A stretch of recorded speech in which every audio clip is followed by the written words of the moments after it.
Good evening, one and all, and welcome to episode 41 of the Soccer Weekend Wrap-Up. I'm your host, Cartwheel, and we have a fantastic soccer show lined up for you all tonight. A little over 1 week has passed since the World Cup of Soccer began, and we have some amazing soccer moments thus far. Here to discuss all the soccer happenings of this past week, we have some of soccer's greatest voices joining us on this fine soccer show. First up, joining us from Singapore, Cultured Left Foot. Cultured, welcome to the soccer program. How are you? Hello, mate. Everything good? I'm all right. Good. Yeah, Guys, yeah. 0-0. You realize you didn't win. Cultured is joining us from Singapore, by the way. Very gracious to join us. Also, Hello. our fellow West Coastian, we have Mr. milothe1st. Milo, welcome to the program. You socceroo. Good evening, and I can't believe you're here. I thought you'd be celebrating your World Cup win. Oh wait, you didn't win. Okay, so maybe we should all, And we have Mr. hoffspurfc, soccer's finest, Greg Hoffalter. I just saw that. Yep. That's great. How are you? I had to channel my inner Greg Berhalter energy and There make a we go. late sub. Beautiful, beautiful. Well, welcome to everyone. Welcome, folks in chat. Thank you for joining us this fine Monday evening here. We are here to talk all the soccer happenings. I almost said the F word again. Sorry. But let's start right there. We're gonna go through every group tonight, guys. It's some more in depth than others. You know, there's just a lot of stuff happening. A week is a lot of football to cover in the World Cup. So we're just gonna roll along with things and just see how we do here. But let's start with the big game this week. It was a USA England Group B matchup, second group of the match, and quite entertaining, goalless draw in my opinion.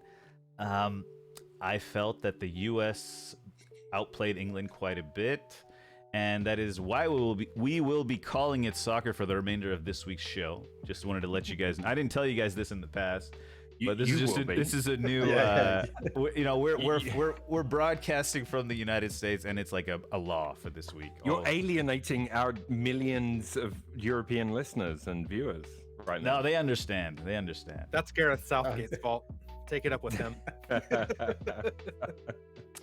Well, before we get into what's going to be happening later this week and all the group permutations and whatnot, let's just talk about that game. We didn't really get a chance to talk about it. I know it was last Friday, so it's been a couple days, but we really haven't got a chance to talk about it all together. So let's do that.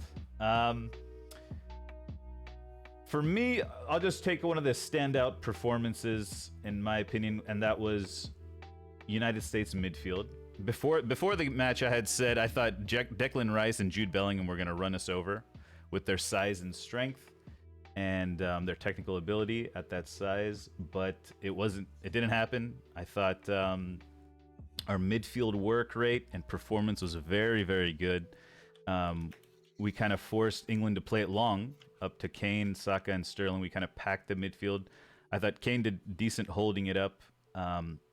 For me, Tyler Adams was my man of the match. I thought he played immense. I felt like he'd never put a foot wrong. He was everywhere. It felt like he was everywhere. Musa also, solid performance. I looked it up. He's only 19 years old. And that's a really, really mature performance from him. Another thing we can talk a little bit more about him. And McKennie also had a great game. I thought up until his missed chance, right? He had that missed chance. And then after that, I thought he played really well. Up until the missed chance, I thought he was having a pretty average game. But after that, he did really well. But anyways, I want to hear from you guys. The U.S. midfield was the big one for me. Let's start with Milo. Milo, give us your thoughts on England, USA. No. Yeah, I mean, I've got a lot to get to, so we can always do some of mine and then circle back around. Yeah, I'll break it up. Yeah, Yeah. Let's go for just the game itself for now, and then I'd like to expand a little upon England's conundrums, if I may, after that. So yeah, for the game itself, I mean, look, performance for England I thought was really bad and flat, and I'll get into more in depth as to why. I mean, most of us know why. It is Gareth Southgate's game plan. I don't want to take anything away from the US, and as always with these kind of games, there's going to be the tendency to focus on what England didn't do as to what the US did do. And so from an adulting point of view, I definitely want to give credit to the US for the way they approached the game. You know, they didn't just fold. I think maybe some of you might have thought they might just fold and be a bit starstruck or whatever, but I don't think you saw any of that, obviously. I think they played a really good game, and it's hard to, you know, we enjoyed it before. In the build-up, we enjoyed it, right? We all enjoyed a bit of banter and this, that, and the other. And in the post-game, some of you have been enjoying it way too much. Cash, and cartwheel. Sorry. But like, yeah, you know, it's definitely... The biggest thing for me is, yeah, while the performance was bad, the result in the bigger picture isn't bad. You've got 4 points from 2 games in the World Cup, and whether I agree with that or not, Gareth Southgate after the game basically alluded with his comments. The game, he said, quote, the game went exactly as he thought it would, which frightens me personally. But he said he thought the game went exactly as he thought it would. He wanted 4 points after 2 games. He's got that. We play a Wales team that look abjectly terrible. And when I get into my spreadsheet, as we circle back around to me later, I'll, you know, I can put a good case forward that will comfortably beat Wales. I mean, a draw will be fine again, and maybe he'll go for that. But I suspect he'll rotate a few players, and I expect those players will be looking to prove a point going into the knockout stage. So we'll see what happens there. But yeah, overall, I enjoyed the game from a rivalry standpoint, if you want to call it that. It's a Twitch rivalry, really. I don't have any, you know, I don't have any like like massive gripe with the US over anything, especially football related. So, you know, I actually think you guys will go through as well to the knockouts, and I think that will be good for you guys, and I think that result will have done a lot for your confidence. I think we might see that against Iran. The only thing you've got to do is start finding the net a bit more frequently. So whether or not you can do that, I don't know. But yeah, it was a mixture for me. It was a mixture of good performance by US and it was a bad performance by England. We can't shy away from that fact. And on paper, I think we all, you know, everybody can agree on paper England should. But you know, that means nothing in the World Cup, and it means nothing in the Premier League. Week in, week out, we see it every week. Man City should have beat Brentford, but they didn't. So true. Yeah, so it's football, right? It's why we love it, to be honest. It throws these things up. So my final thoughts on the game, I am glad we didn't lose purely for the Twitch side of things, because it would have been a fucking nightmare. Yeah.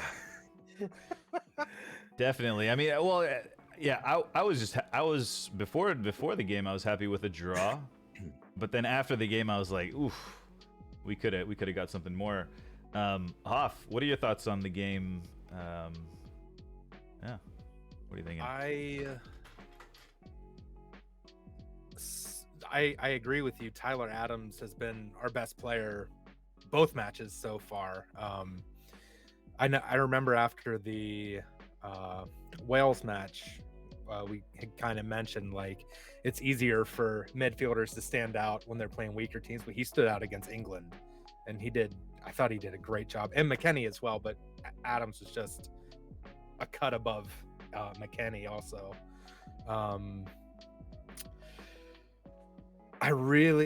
Obviously, I wish that Pulisic shot went in.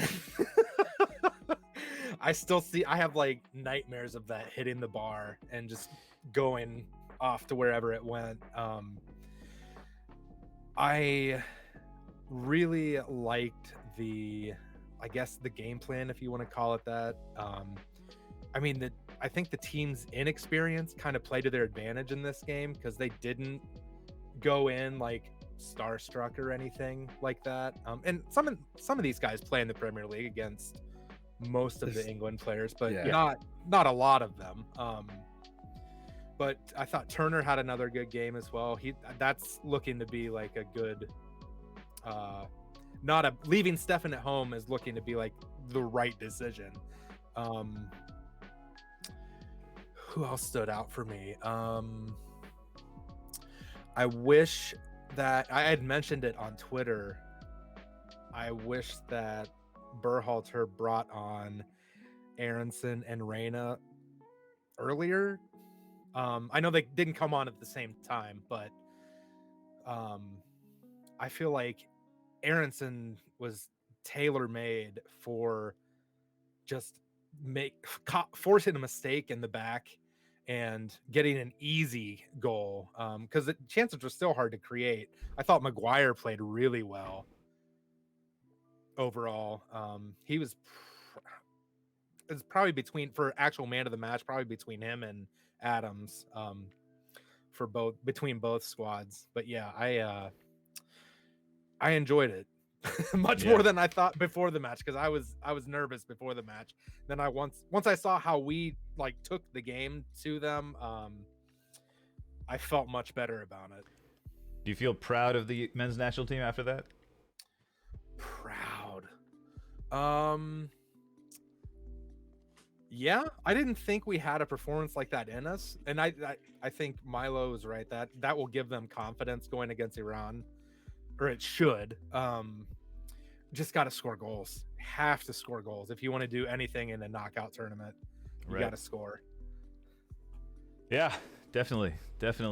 I totally agree. Adams was man of the match as well. Yeah, between him and Maguire was pretty big for England. Cultured. It's coming home last week. Yeah. Right? Yeah. It's still coming home. It's just take a diversion, isn't it? Wait, are you doubling down? I want to know, are you doubling down? No, that was only in jest. I actually don't think we're going to win it. Oh! Bloody hell. France are going to win it, obviously. No. Like, but anyway. Let's talk about England. Yeah, the game. The game. Yeah. I think... I know Milo is not just Milo. I know a lot of England people are Southgate bashers. I think if that was Southgate playing for a draw, he would have gone 5 at the back. He would have gone 3 centre backs. I put that down on the players. I think the players, when we've just smashed Iran 6-2, we can be complacent here against the US. We're going to steamroll them. We're going to win. Like, we're the better team. I think if Southgate when Southgate said the game went exactly as he planned, I think he meant the USA are going to dig deep, work hard, be that energetic team that we know. I don't think Southgate went there looking for a draw. I think the players fucked that game up. Absolutely messed that game up. Because if he was playing for the draw, he would have gone with his 3 at the back that he uses against the bigger teams like Italy and France and things like that. That's not to get me wrong. I do think, it's the manager's responsibility to make sure players don't get complacent and get up for the game and do things like that. But I think the fact that the players all came out afterwards and were like, yeah, we were disappointing. We were rubbish. I think I would blame the players being complacent. And again, I don't want to take anything away from the US. They played a really good game. I also think that if that Pulisic shot goes in, I think it changes the game for England, and I think they go up a couple of gears. And absolutely, I think there was that thing that Southgate's probably gone in there told the players, look, as long as we don't lose, we're through. But I think if he wanted to play for a draw, he would have gone with 3 centre backs. And I think that's what he does. That's what he's proven against Italy in the final, against Croatia in the semi-finals. When he doesn't actually want to lose a game, he goes with 3 centre backs. Absolutely, yeah. But I think the USA played really well. I think you're right. I think Tyler Adams, Weston McKennie. But again, it's sort of what Stefan said in the chat. I don't think those players are starstruck. I mean, Weston McKennie plays for Juventus. Gio Reyna plays for Dortmund.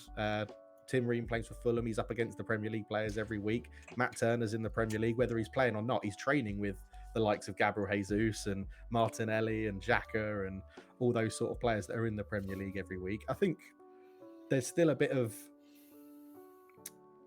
USA want to be the underdog, and they are the underdog, but I think they really lowball how much of an underdog they are. And I think England do the same, right? When we're up against bigger nations. Like if England play Brazil, it'll be all around it how England are so much more the underdog because they're playing Brazil. When really.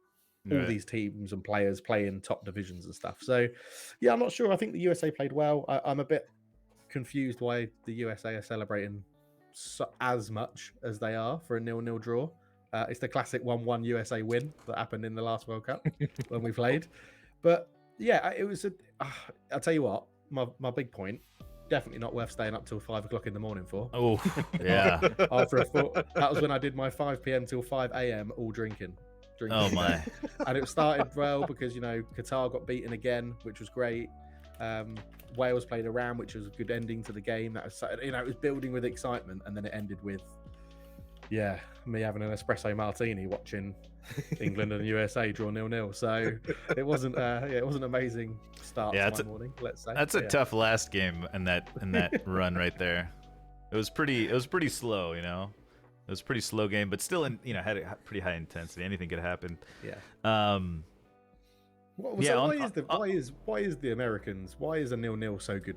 Right. Yeah. Absolutely. It's first off, after drawing that game against Wales, just if we just look at it from a tournament perspective, getting something from this game was massive, and it's going to turn out to be pretty massive, because then we would have been facing Iran on goal difference, right? If we didn't get a point out of here, now it's in our hands, right? Just a win is all we need, and we're through. First off, on that side, it's a massive victory because it really makes it almost draw. It's a massive draw. It's a massive draw. It's a win in that sense, right? It's like in the sense that England didn't need a victory in that game. Let's be honest. They didn't need a victory. I'm sure they would have wanted it, just like Brazil and Portugal have done, France and all that. But they didn't need it. And this is something, a talking point I want to talk about. Southgate says to be a successful team at a tournament, you have to show those different faces, and we did that tonight. I wonder if, we'll see it in the third game that's coming up for all the groups. How much fatigue is going to play a role in the tournament at this point? I wonder if, okay, let's just assume Southgate sent them out to be, basically poor, lazy, uninterested, slow, whatever, low work rate, just kind of going through the motions, not really expending too much energy in the mind. And if we look at, on a bigger scale, if we look at Liverpool, right? What's happened to me, Liverpool are experiencing a little bit of burnout, right? I know this is like a much bigger scale, but do you think that exists in a tournament group phase where they're playing basically 3 days a week, and then all these players have been playing in the Premier League 3 days a week, or every 3 days. Do you think that there is any bit of that, or do you think this is just a bad, unmotivated performance? We've seen it oftentimes from Manchester United in the past seasons, right? We'd play good one game and then just somehow just not show up, and then everyone would be like, it's the manager's job to motivate the team to come out fast. What do you think, Milo? I think that it was Southgate's game plan, maybe a bit combined with the players' performance themselves, because obviously you're not going to tell your team to go out there and necessarily play like that. But the thing about it is, okay, I want to talk about possession. I know stats on everything. I do want to talk about that. Obviously, and we'll go into my spreadsheet in a minute, but like England holding on to the ball at the back of the field, at the very least or very most, they're thinking, okay, we're going to draw the Americans out a bit. You're going to start chasing them, and then they're going to look for a couple of quick balls up, through the channels, either out to Saka or out to whoever's on the left, Sterling, obviously, and then you're looking for that cut back to Harry Kane. That's it. But like the lack of plan B to me is unforgivable as a manager. So if I go out there as Southgate, I'm going, okay, lads, even at half time, I would have said, okay, we haven't conceded. We've had plenty of the ball in our own half, but like, let's notch it up a gear. You're England. You're playing for England. Let's notch it up a gear and give the fans something to cheer for, anything really. Because it was just that's where my point comes in. I think his plan B is 3 at the back. And that's why I don't think he was. But he could change. But you have 5 subs that can make an impact. And even when Grealish came on, picked up the ball, went on a little bit of a run, And I thought, okay, they've upped the tempo a little bit there. And Grealish looked a bit quite sharp. Excuse me, my dinner's repeating on me there. I had a chili just before the show. So Grealish made that run, and I thought, okay, maybe I'm going to step it up a gear here. And then it was almost as if the manager was like, whoa, remember, we're going to keep it down this end. And I was like, you know what I mean? And it just went flat again instantly.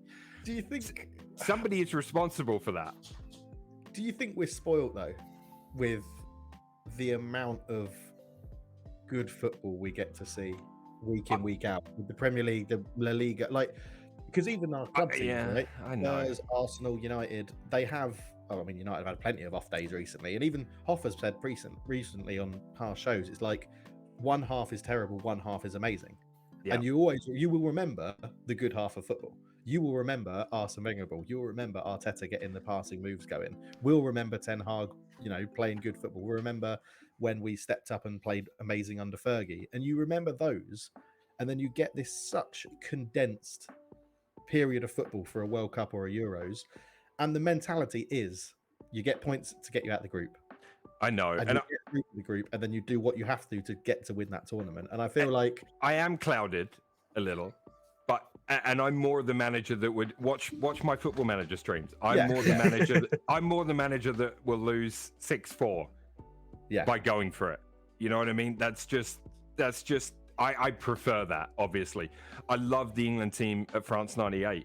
We had an absolute banger against Argentina. I loved England at Euro 96.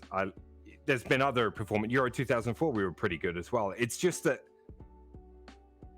for me, there's a balance to be had, and the balance, I talked about it this weekend in the Discord a lot, is Southgate. You look at the record, and we're going to talk about it. Southgate has improved England defensively by, I'm going to say 110%. I'm just throwing that out there. But offensively, like, the pendulum swung too far the other way for me. So it's all about that, and it's not enough about using some of this amazing young attacking talent that we have. I feel like you need a manager. At some point, a manager's got to step up and go, I've got the players to really do something and have the confidence to try and force it down people's throats. And I wish we could get that kind of England. That's just where I am on it.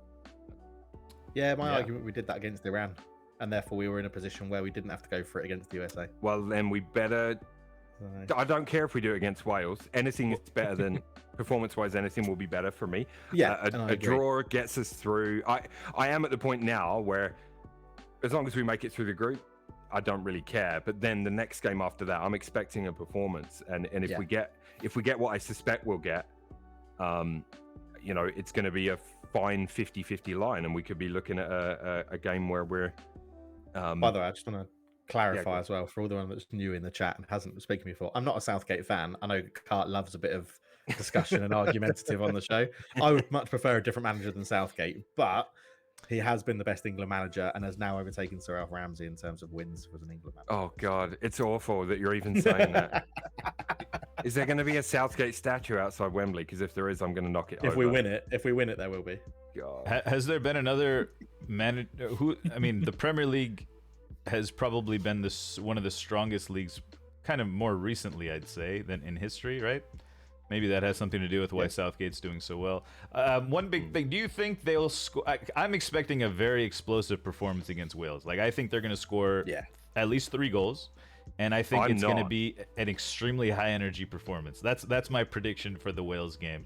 Do you think they'll win by 2 or more? Yes. Yeah, I think 2 or less. Okay. And I expect it to be quite drab and tight. Better not be. I'm up at 5 in the morning again. Yeah.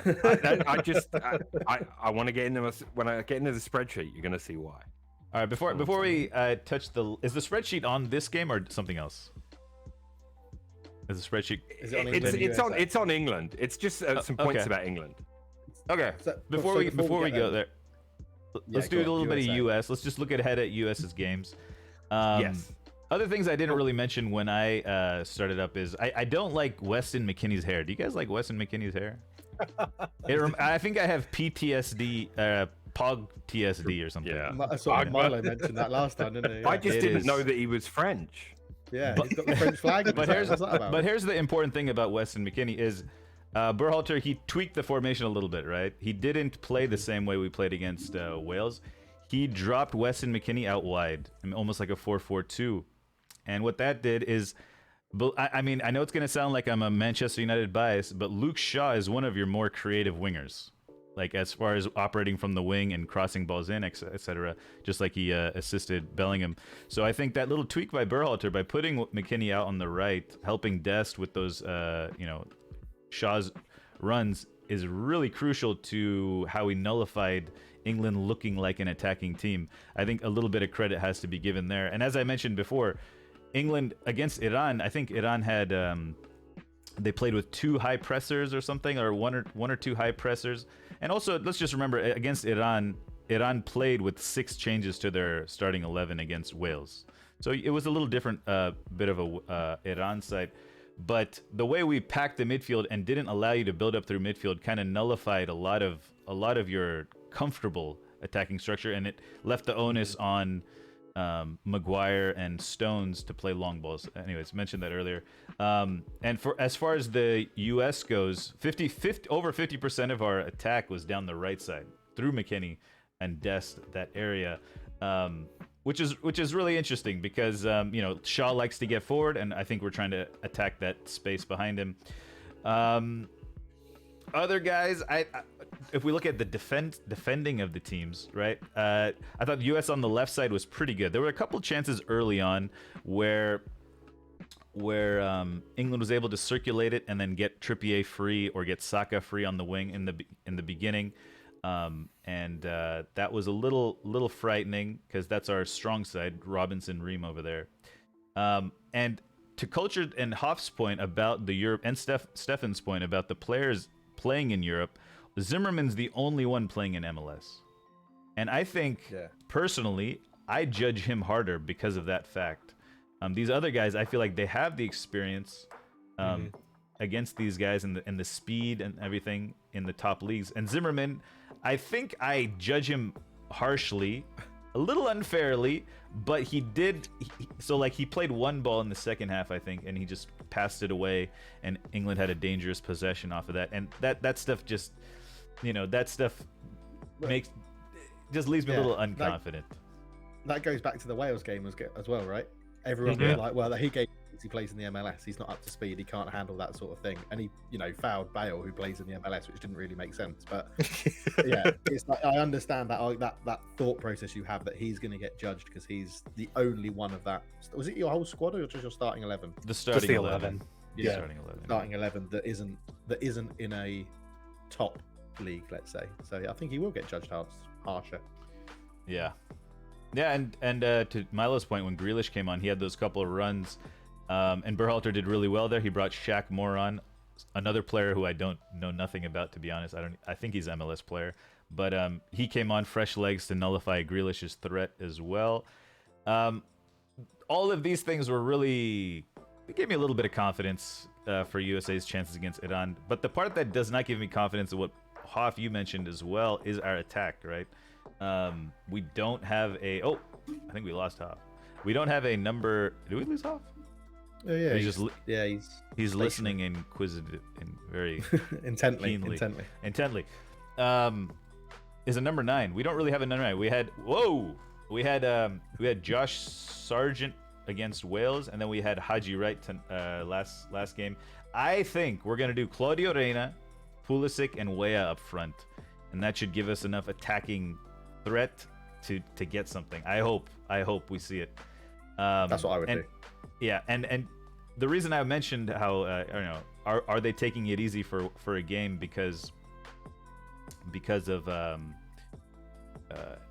England are taking it easy for a game because of energy levels. This is this almost unchanged squad from USA other than the striker. Can we keep that high energy against Iran, who, to be honest, made 6 changes from their first game? So that's 6 fresh players that have played one game, right? Obviously, the rest, 5 other players have played 2 games now. But will they be, Azmoun and Taremi? Azmoun was rested the first game, I believe, and now they're both looking good. versus our center backs. They do have one yellow card suspension with Jahan Bakash. He's suspended due to yellow cards. One of their better players as well. So there we go. There's Hoff.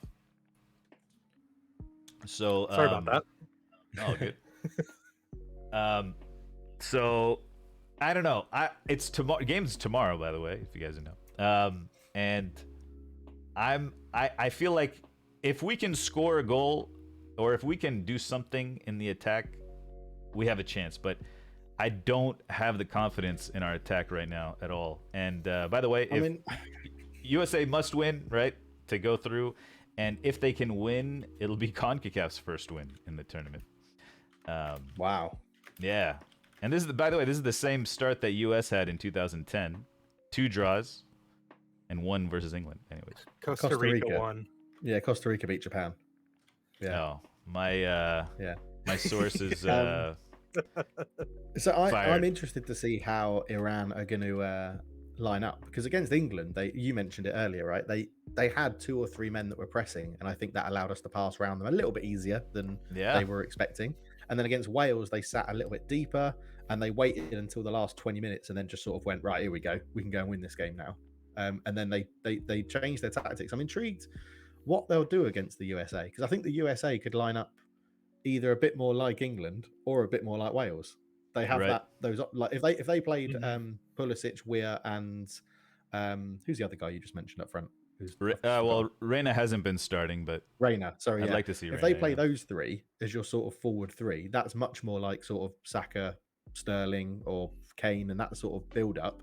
And you can get through them if they then go and press you and find those balls into those players. So it's gonna. I think USA Iran's gonna be very tactical, and it'll come down to Berhalter to see if he can do it again and see those nuances. Because Carlos Cruzeiro, we know, is a good tactician. It's just how if he picks the right players generally. Right. All right. One last thing about the England USA thing. Do you have anything else to add? Anybody? I mean, just about England itself. Yeah. Yeah. Go for it. You want to go for it now? Okay. So I compiled some information. Now I will say this: it doesn't have formations of each and that kind of stuff. It's more like a look at who we've played, the result, the possession stats, and the shooting stats, and where that opponent sits on a sort of easy to tough ratio. So since 2021, there's 25 games England have played, 13 of which you can consider tough opponents on paper. And I'm being a little generous too, because the Czech Republic I listed as a tough game. You know what I mean? So but Andorra, for example, is an easy game. So when Southgate's faced with an easy opponent, it's no problem. Like when we face Iran, it was no problem. When we face Andorra or San Marino, it's no problem. The team goes out there and just does its job. It doesn't really matter what formation you put them in. They're good enough to get the job done. When those big games come up, you can see a distinct pattern that he's trying to keep it tight. It's all about keeping it tight, keeping the ball, and capitalizing on set pieces or a free kick or a penalty or a corner. Very, very anti goals from open play, and you can see it in the results. So just to rattle off a few: World Cup qualifiers before the Euros, San Marino, Albania, 5-0, 2-0 to England. Easy games, no problem. They played Poland, the toughest team in their group, for the qualifiers. It was 2-1 to England, 64% possession, 10 shots to 4. Tougher game, but still England came out on top, and they were playing quite well at that point. But it turns about halfway through this list, I think.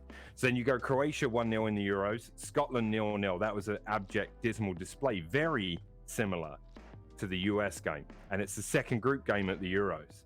So you see that pattern there from Southgate and England in that second game. And, they'd just beat Croatia 1-0, and he was probably not expecting 3 points from that game, right? Then he goes to against the Czech Republic, wins 1-0. We then play a very weak Germany team and beat them 2-0. Great result, great for the nation. Southgate statue is started work on right about there. Then we face Ukraine. Let's face it, that was a really kind draw for us, right? 4-0 win. I don't think anybody, even that, it was 52% possession, 10 shots to 7. Then we faced Denmark, 2-1 England. We outshot them massively. We had more of the ball than them. Again, I thought Denmark were pretty poor. And then we go to the Italy game, big opponent, right? In this one, Italy do what they do best, which guess what? Is have possession of the football.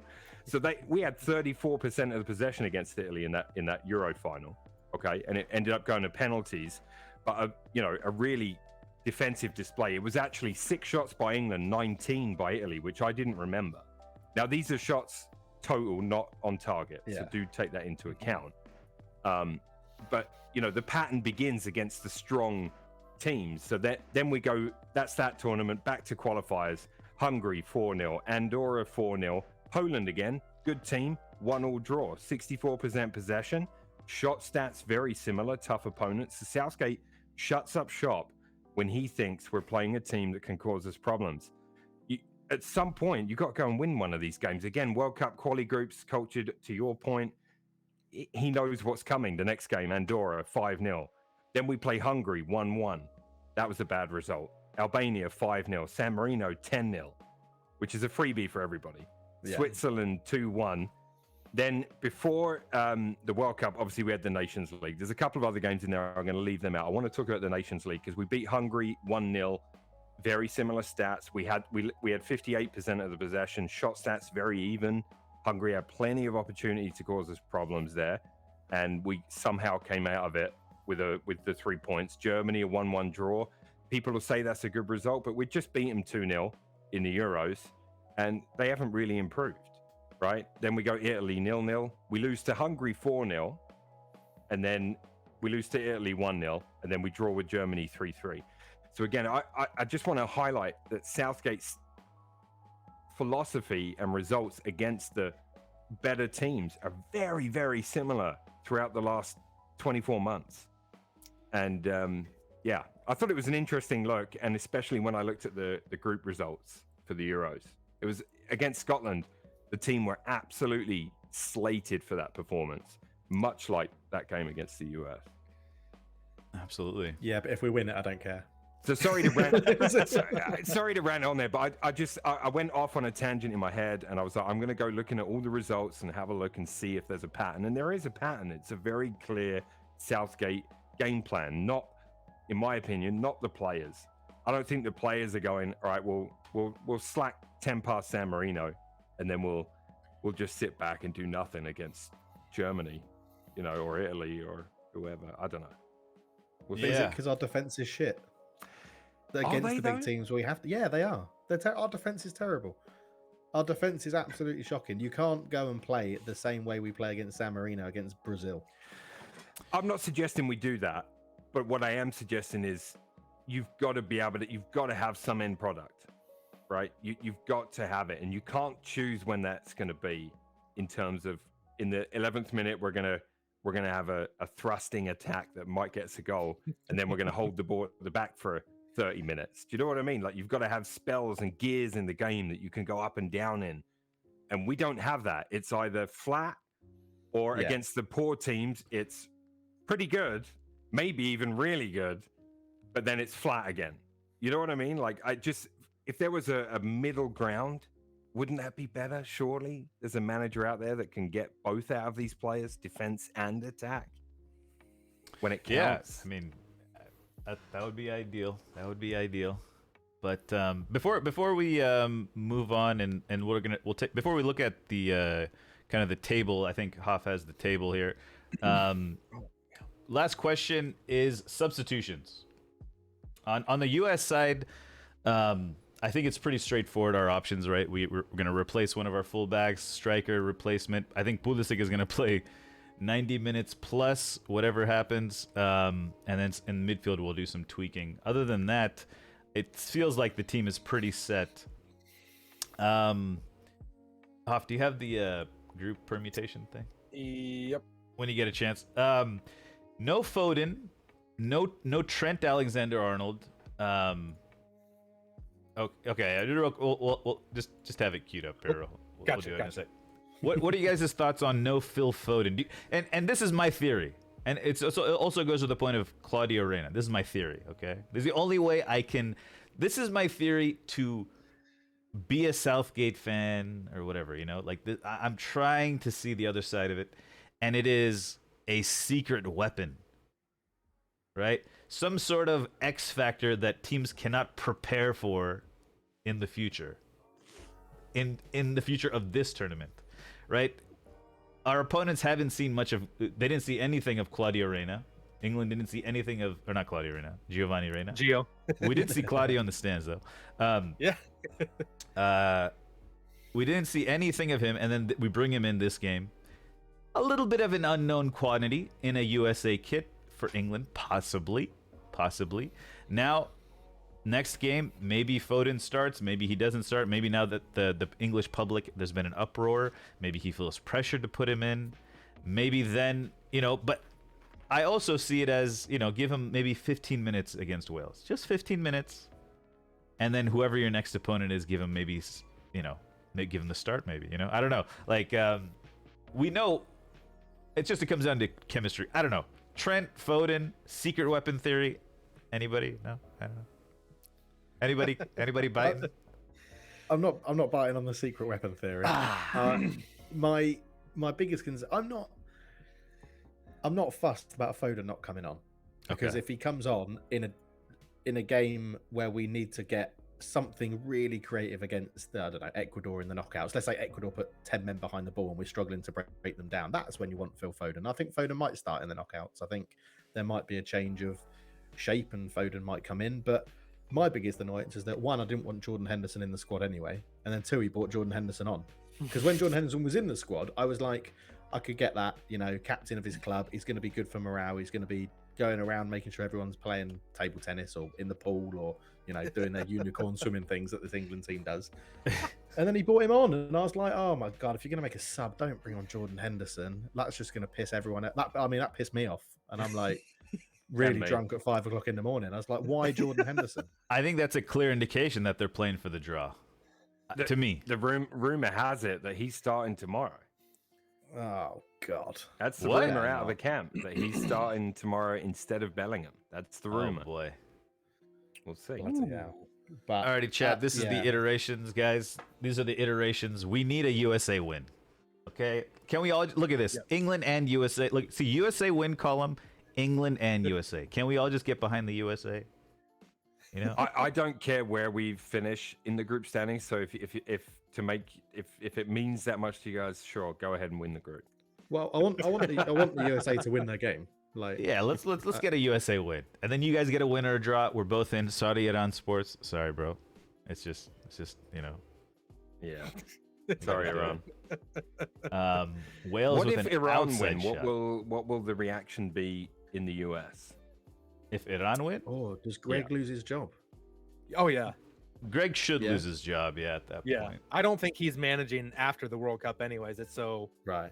It's just more dramatic, and he'll be fired instead of him resigning or leaving. Right. It's interesting. He's a bit of a. I mean, well, he didn't have too much experience. I don't think he had any experience managing. Did he? No, did he? He managed. He managed the crew for 4 years, I think. Oh, okay.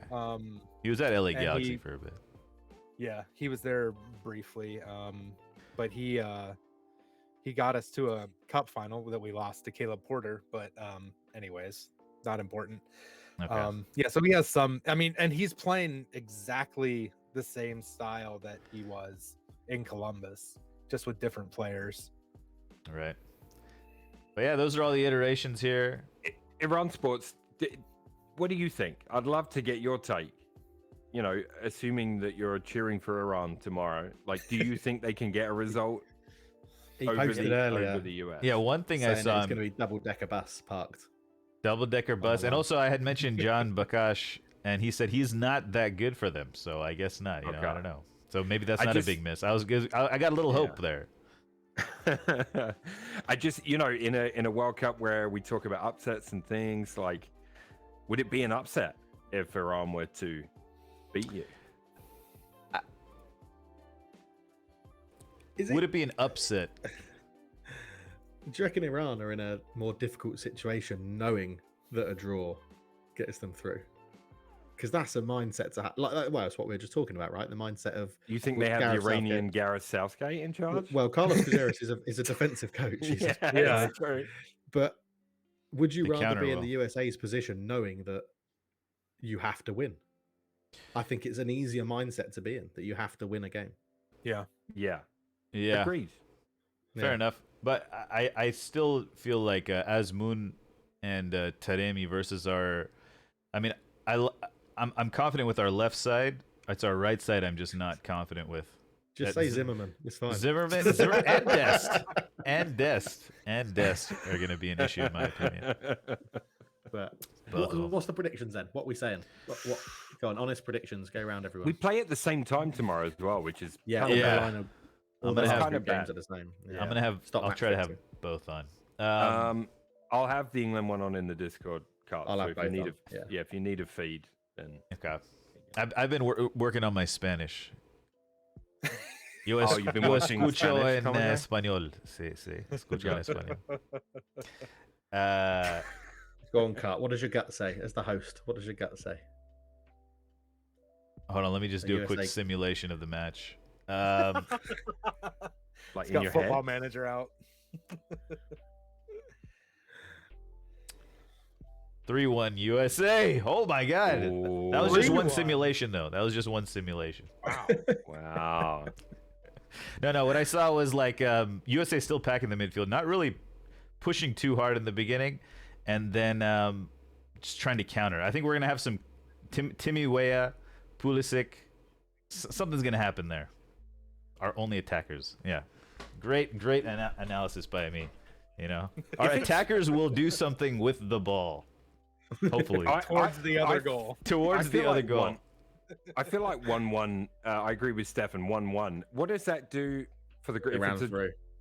It runs through. That means we top it. We top it no matter what. Yeah, it Yeah. would. But Iran would go through. Yeah. They would have 4 points. Yeah, so draw would The be USA would have 2. Oh, wait. Okay. yeah. Yeah. Gotcha. England, yeah, England have it all in their hands. Alrighty, guys. Yeah. Any final thoughts before we move on to other groups, guys? We will not be going this in depth on the other groups, just so you know. Yeah. 1-0 we win spent- USA. 1-0 win 89th USA. minute. Yeah, What did you I think say? 1-0 as well. 1-0. Yeah. I Yeah. Proper smash and grab. Like a Yep. proper smash and grab. And it'll There'll be, be nothing. I just have the vision of Donovan scoring that goal. Was it against Ghana? I think. Yeah. To Algeria. get through to the knockouts or Algeria. Algeria. Yeah. Algeria. Yeah. Ghana was Yeah, a different that one. Will yeah, Freddie I think Adu it'll be come something on? like that. Oh, how you know how for Brazil? I don't know if you guys saw Brazil game. They had Roberto Carlos sitting next to Ronaldo. Mhm. And, Yeah. and they they get had Freddie in the Kaká stands? next, and then Freddie Adu in the stands would be just Charlie amazing. man. Jones. Like, who's that That'd be little amazing. kid? That would be amazing. No, like if it panned along and it had like Landon Donovan, Freddie Yeah. Adu, Oh. Gio Reyna, Claudio You- Reyna, We'd go. We'd It would start, be amazing. riots would Bride, begin. and Casey Keller. Riots. Yeah. Clint Dempsey as well. Yeah. That would be so good. But yeah, that's all happening tomorrow. Other group final match day tomorrow is Group A. Group A is tomorrow. Netherlands versus Qatar, Ecuador versus Senegal. Interesting thing about this group is Netherlands and Ecuador equal goal difference, equal head-to-head goal difference, equal goals scored. Everything's equal, and it goes to fair play at this point. Everything is equal, which is kind of interesting. And on fair play, I think Holland has the lead going into the final game. Yeah. But Netherlands are playing Qatar. Qatar's final it is their final match of the World Cup, and first host nation to lose 2 games, or first host nation to lose their first game, and then first home nation to lose both their first games. Playing their last game. Who knows what could happen? You know, there could be an upset in the cards. Holland are going to No. win easily. Holland are going to Oh, yeah. absolutely destroy them. If they don't And- win by 4 goals, I would I'm- fire Van Hal on the spot. I'm worried about the safety of the Qatar team after the game. That's So how bad. after they lost to the second game of the group, Did you see any of the Qatar fans being interviewed when they're like, "This is absolutely disgraceful"? I was like, "What Oh, were you really? expecting? I didn't hear that. No. You've never even qualified for an international Right. World Cup before. It's like, one of the worst teams to ever take part in a World Cup. yeah, Yeah. I'm like, and they were like, most people would be like, "Oh, yeah, we host it, so it's great to be involved and we can learn from it, maybe something like that." But this is absolutely disgraceful how this has been. I'm like, bloody hell. Yeah, Qatar scored, and I think Yeah. that's good. It's good that the host nation have scored, but I do expect the Netherlands to 5, 6, 7 That striker looks pretty good. goals. And whoever that 19 or 9 that comes on towards the end of games, he looks pretty good for Qatar. Anyways, yeah. So Ronaldo replacement. exactly. we'll get to that. And also in action is Enner Valencia, who is the current leader of the Golden Boot with 3 goals. Let's take a look at the permutations here. Yep. There it is. Right, so Ecuador, Netherlands fighting for that top spot. Interesting. If you look at the middle there, it's draw, and it goes down to fair play, which is interesting. Which could be interesting. Yeah, and then if they have all the same yellow and red card amounts, it goes to random lots drawn by FIFA, Yeah, doesn't it? It's out of a pot. Yeah. that's pretty great. And that- they're really trustworthy. yeah, they're The awesome. We opportunity love for FIFA. more corruption. Nice. I Well, like it. Qatar's name would come out of the pot. How'd that happen? and this is for England's opponent. This is for England's opponent. Yeah. Well, it's whoever tops the group gets second in this one, right? So it could be England's opponent. Yeah. Yeah, we won't know till tomorrow. Flip-flop Really. with both good teams. Yep. I would like to avoid the Netherlands at this point, but Oh yeah, it would be that. I think how dull that game would be. 2-3 at the back teams, just I think Netherlands against Ecuador had 1 shot or 2 shots the whole entire game. One on target, which was Cody Gakpo goal. Interesting. Wow. I don't know. Anyways, moving along, we have Group C. A lot of stuff happened in Group C this week. Let's start off with earlier this week, Argentina, Saudi Arabia. Big win for Saudi Arabia over Argentina. King Salman of Saudi Arabia declared a public holiday for all state employees, the private sector, male, female students, and all educational stages for their monumental win over Messi's Argentina, it says here. One of the biggest shock results in World Cup history. I was looking at I think it's called ELO ratings, and it was like one of the top 10 biggest disparities between teams for the upset. One of the, I think it was a French commentator, analyst, mentioned a motivation issue for Argentina, possibly. Pretty amazing moment for Saudi Arabia there. But then Argentina responds with a win over Mexico. Messi scores the winning goal, or to break the tie. Great goal from Messi. Great moment. Mexico struggling, but you give Messi half a yard, he scores. What do you guys think? If Messi what does Messi have to do? What does Messi have to do, in your opinion, to go down as the greatest player of all time? He's one of them anyway. So it doesn't matter what he does from this point on. He is one of the greatest of all time. Yeah. That's it for me. He is. He's one of them. You can't. He's you can't one of them. have He's one of them. A goat is objective, right, or subjective. It is. Everyone's different. Right. In Like, you'll get people- in my lifetime, he's probably the greatest player in my lifetime. But Ronaldo. Jesus. Assert dominance. Yeah. No, think it's he's great the though. It's great. Best all-round player of my lifetime. Apparently, in 2016 or 2000, sometime in there, he retired from international football. He did, yeah. Yeah. What's that all about? It was That more was of the a coach, spat, wasn't it? Was that yeah, was, it was yeah. the was that- manager. was it Peckerman? Who was the? I forget who the manager was then. It was a hissy fit. Yeah. That's it. I'm not playing for Oh. Argentina anymore. And then Yeah, it was. he was persuaded to come back. But the thing is, look, if I'll tell you this, Cut, to your point, if he dragged that team to a World Cup win, yeah, I mean, you'd probably look at him as the greatest ever, because the team in his lifetime, the team hasn't matched his ability, right? No. It'd be like the Cleveland Cavaliers having LeBron and only LeBron and four lampposts with him for his entire career. And that sounds harsh because the Argentinian team is better than that.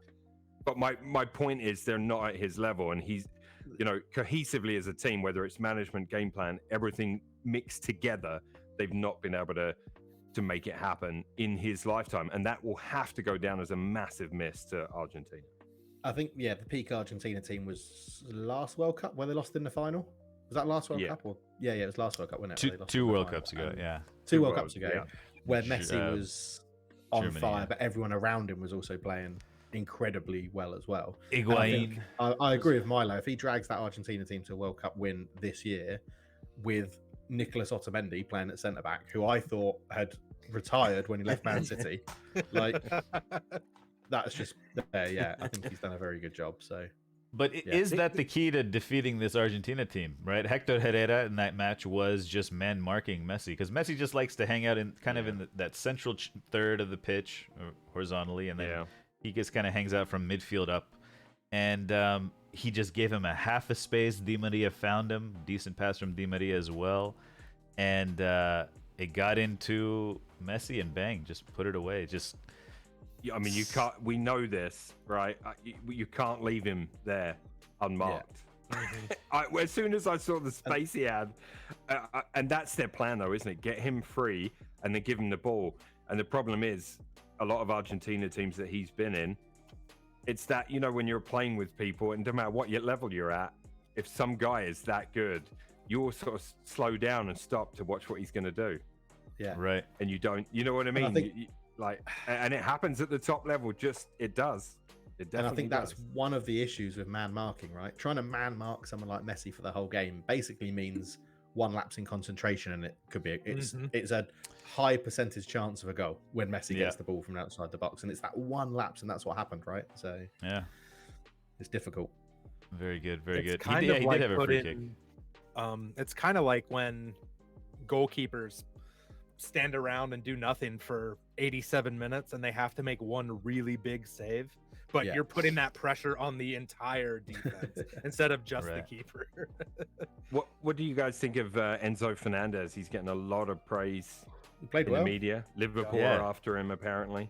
He's 21 years of age, I believe. He just signed for somebody, right? Rumor has it that if Palmer get promoted in Football Manager, that they might try and go for him. United were asking after him in the summer, but I think he moved somewhere else, didn't he? He Liverpool moved- have where did he Liverpool go? apparently are. 8 He went hours from ago, Inter Liverpool- Milan, was it? He went somewhere less. He went Go to from. Benfica? Oh, was it Benfica? Yeah. Okay. Yeah. He went He's from at River Plate to Benfica, yeah. Benfica. Okay, that's Yeah. right. He just got Yeah. there from Argentina, I think. in the Mhm. summer. Yeah. Yeah. Okay. Yeah. So yeah, he scored a nice goal as well. He did, yeah. Other stuff going on in the group. Lewandowski scored his first World Cup goal. You could see how much it meant to him. They beat Saudi Arabia. How often do you think he wishes he wasn't Polish when he's playing international football? Yeah. I bet when people are. Go on, Kat.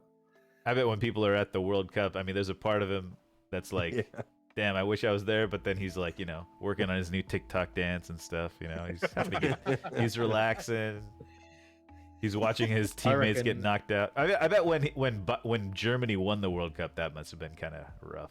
Seeing all Yeah. of his teammates. Yeah, I think he's seen he's seen Lucas Podolski be born in Poland and represent Germany. He's seen Miroslav Klose Yeah. be born in Poland and Yeah. represent Germany, and he's probably gone, True. shit. True. Yeah. It's it's that age-old story, isn't it, of like great players that choose their their heritage team and they Yeah. just might not get anywhere with them, and we've seen it Haaland. quite a lot. Yeah. Yeah. So in I mean, this group, Haaland could easily drag them though to a World He to could. a World Cup. Yeah, he could. Yeah. he could. Interesting bit in this group, and we'll talk about Group D, is second place could be facing France, I believe.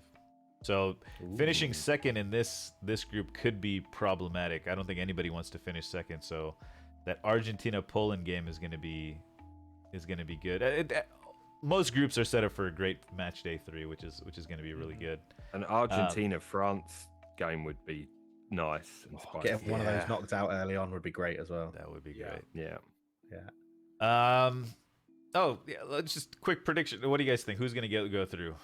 Argentina, Poland, Saudi Arabia. Mexico has an outside chance with they need goal difference big time, but I think Poland. I don't know. Messi could do it. Obviously, it could be the Messi show. But I think Poland.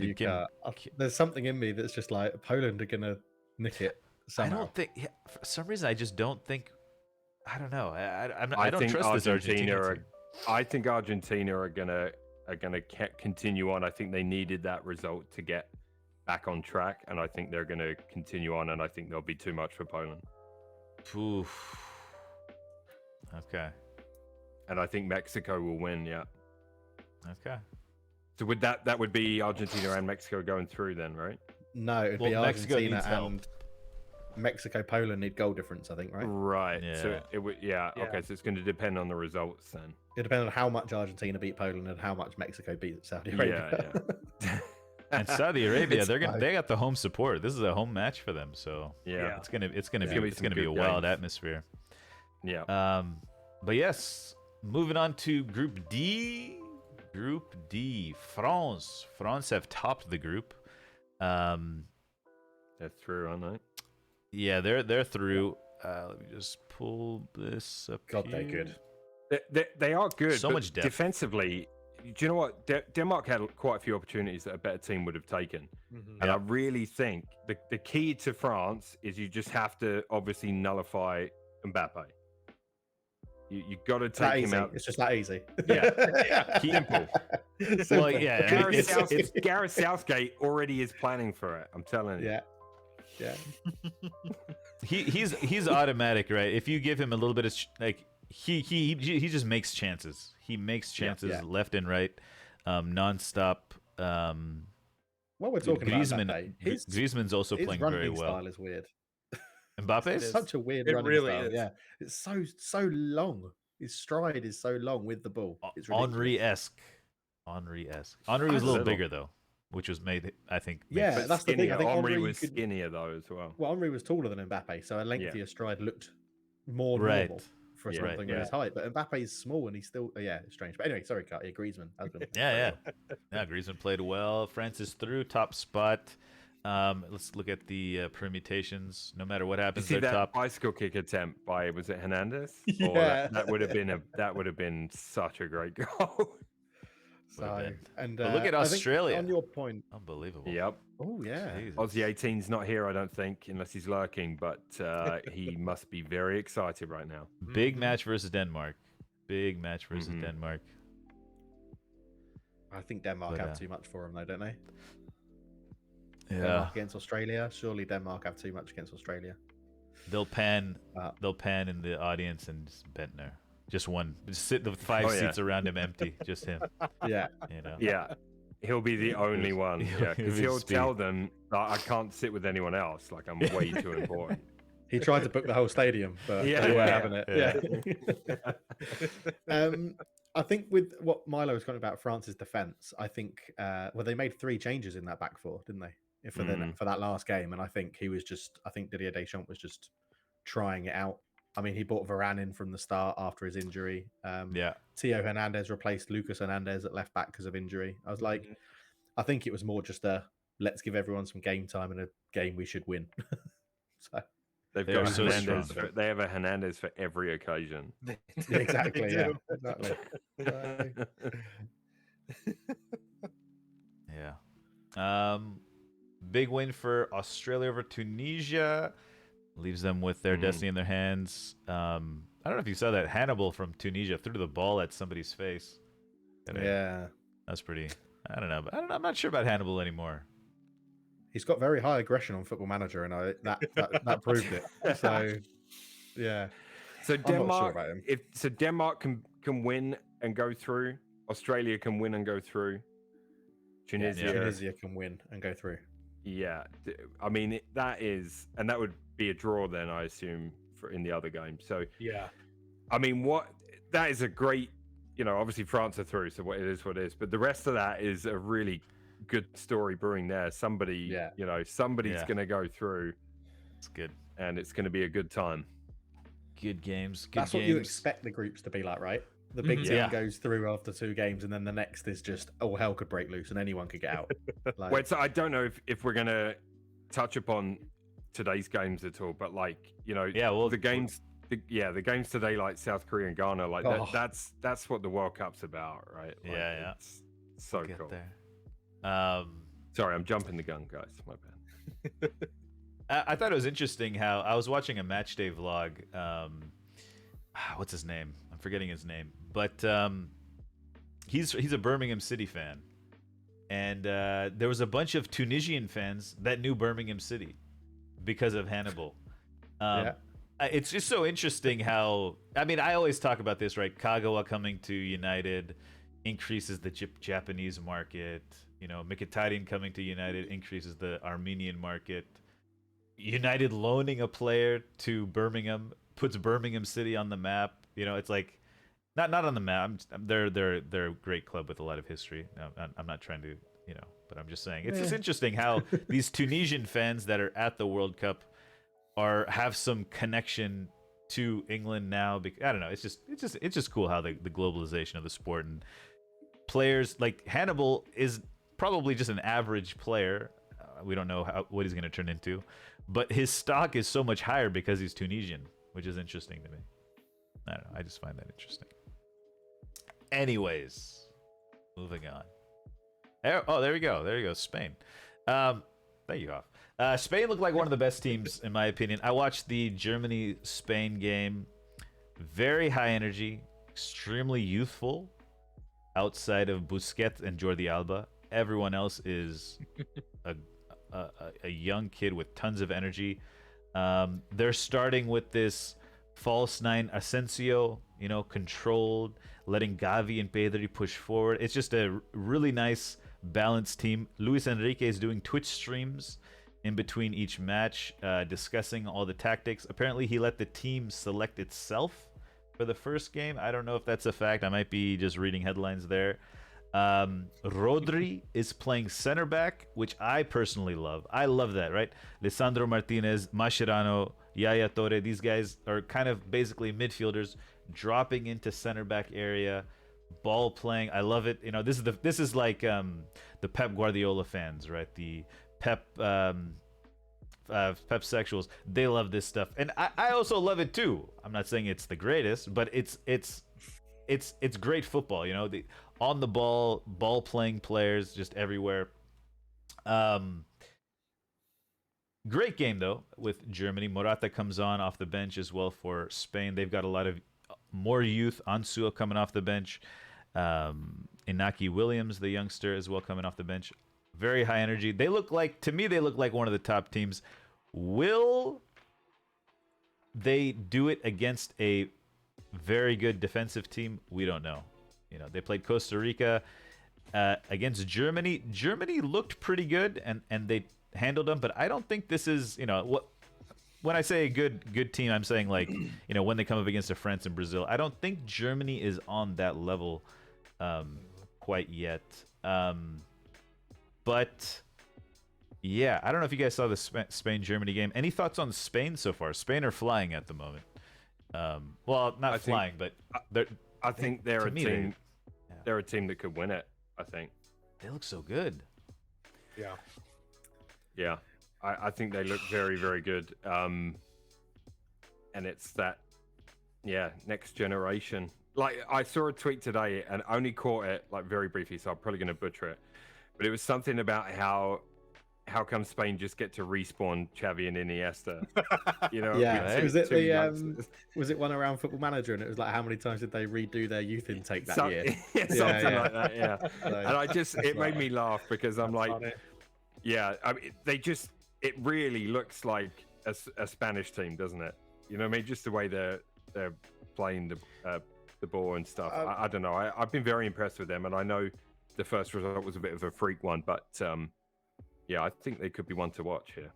I'm leaning towards Car. I think I can see them struggling against a really good nation, and I'm talking like France. So I think they'll go far. I think I don't. Have they got enough to win it? There's a lot of the youthfulness is great when it's all going well, but if they go 1-0 down against France, how are those players going to react as young It's a players? hell of a lot better to watch than what we're putting up with, though. Oh yeah, isn't it? yeah. I'm not. Yeah, and I'm not saying it isn't. I'd Yeah. 100% prefer to watch what Spain are doing right now than what England are doing. But yeah, I think that's the one negative I'd have is how we don't know how those young players will react. Yeah. And when you've only got young players to bring off the bench as well, it's not always ideal. But they are absolute quality young players. So who are playing for Barcelona and Madrid and all the big teams. So Yeah, they're playing definitely great. ones to watch, aren't they? So yeah.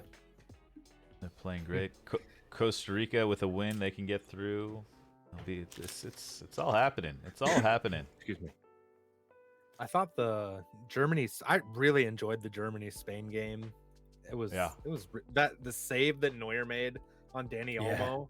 The shot itself was just so clean, and then he saw it late and just got a hand. God, I love that save so much. It was so nice. And I thought it was interesting that no one scored in that game until each team brought on a striker. Yeah. Oh, Kai Havertz has been absolutely awful. I mean, He is a dreadful. lost puppy right now. I have no idea what's going on with Havertz. Yeah, he got dropped.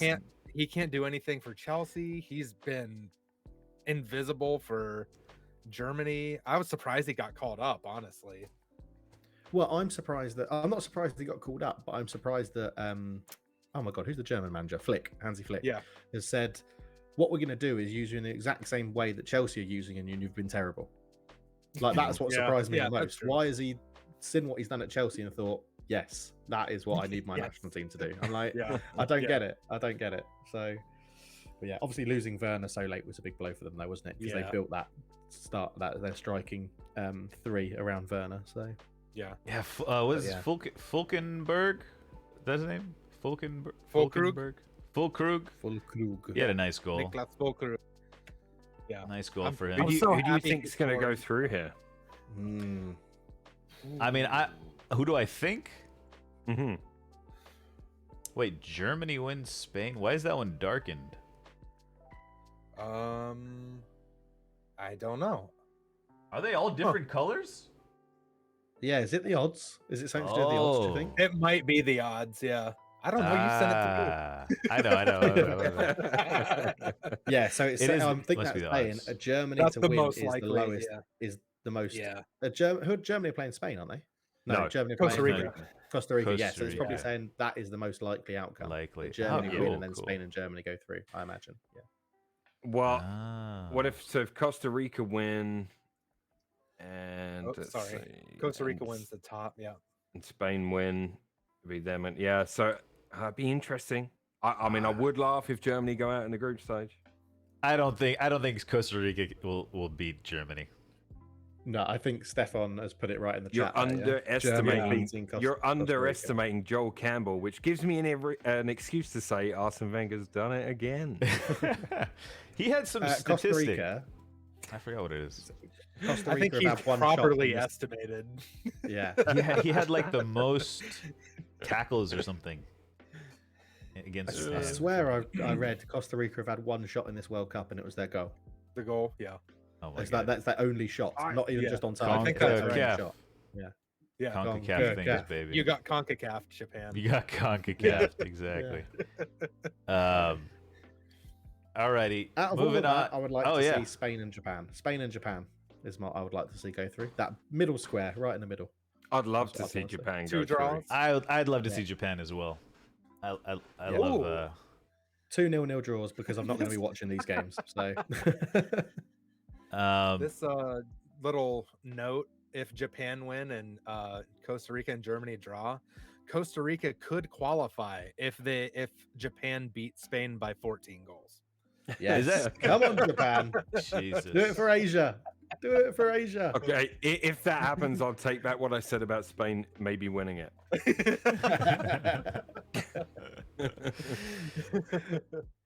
Alrighty, let's keep moving. Oh, one quick political. Let's leave it. one quick political thing. The fans were holding Mesut Ozil's photo and holding their mouths. Okay, that's it. Oh That's it. God, were they? Yeah. Oh wow. Germany did Mesut. not stick up for Ozil when he took his political stance. Fun match here we got. Well, fun group so far as the media goes. Canada, unfortunately, have been eliminated. I think they've had some great performances, though. One of the probably the best CONCACAF team in build-up. Obviously, they're missing something in the final, the final end. Defensively too, they were, I don't know, they were pretty exposed. Against Yeah, Belgium, terrible. yeah, I think they Yeah. just went out Yeah. all out for it.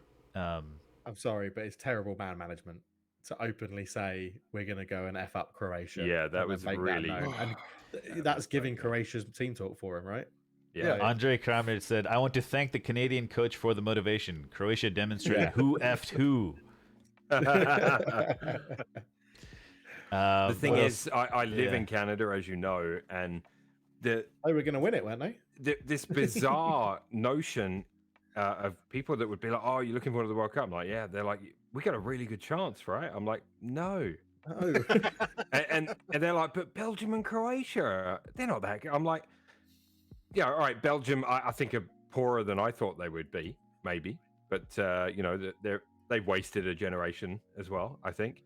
But Croatia is certainly no easy team to beat. So I was just like, I think you guys might need to have a little closer look. But they did well against Belgium, just no end product, obviously, and then Croatia just sent them packing. But I hope they get a win against Morocco just so that they've won a game at the World Cup. Yeah. You know what I mean? But I mean, who knows? I mean, this group is just. I think I can't remember if I tweeted it or I put it texting my friends back in the UK, and I was like, imagine being Belgium and you have a golden generation and you go Roberto Martinez. He's the man that's going to do well. He's got Wigan relegated. He won an FA Cup once, and he's got Swansea promoted and then relegated. He's the man that definitely knows how to get the best out of Kevin De Bruyne. I'm like, because Kevin De Bruyne looks so uninterested in this World Cup. And that's all down to tactics, right? That's all down to he must be asked to be doing things that he doesn't agree with. I didn't grab his quote, but he had some quotes. He said that he thought that they were too old to win the World Cup. That their Yeah. best Kevin De chance Bruyne was, said that. Yeah. Wow. It gets better. He said that their best chance was the last World Cup. He felt that was when they were all in their prime, playing really well. And then after they lost to Morocco, Jan Vertonghen said, "I guess we aren't scoring goals because we're too old up top." Oh my word! And This is they had an a huge- implosion. Yeah, Oh, it's like Hazard France. And there was a De fight. Bruyne and There was a and fight. Lukaku had to break it up.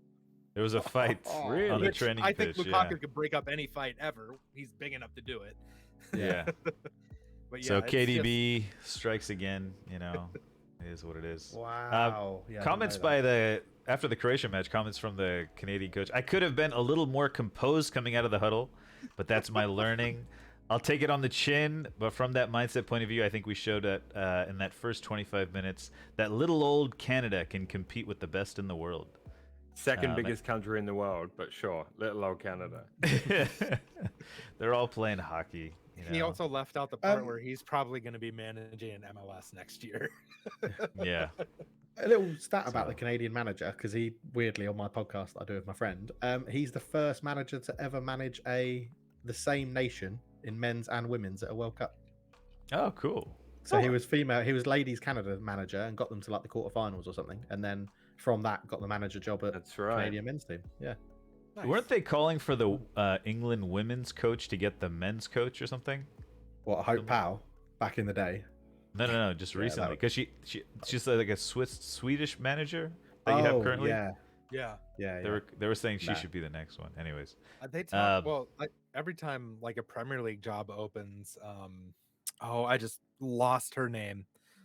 Chelsea's manager gets linked, like rumored. I think she'd actually do a real good job. I can't think of her name though. yeah. I know exactly who you're thinking of, and I can't think of her name. God, she's a really good manager, but She'll get a job in the championship in the next couple of years. yeah. I'd say. So well, speaking of female and male, the Croatian newspaper before the match put a picture of the Canadian coach with a maple leaf over his genitals and his tongue, with the caption, "You have the tongue, but what about the balls?" Did you guys see that? No, Did you see that photo? Can you put that in the Oh, Discord? man. Can you put that in We our got- Discord for the show? Yeah. That Yeah, let should me have just been bring up that the should have been Discord. what you opened the show with. Yeah. Saying. Oh, do you Emma have it? Hayes, by That's the way. amazing. Hold on, That's let me get amazing. it. News. So while Cart's finding that, then everyone else, what do we want in this group? What do we think? What do we want? Pick a square. Pick a square. I'm a Croatia fan. Oh, pick a square. Let's see. You're a Croatia fan? I'll take anything that leaves Belgium out. So anything on the middle, So Canada win. top left. Yeah, Canada left. win. Canada Anything win, left and side.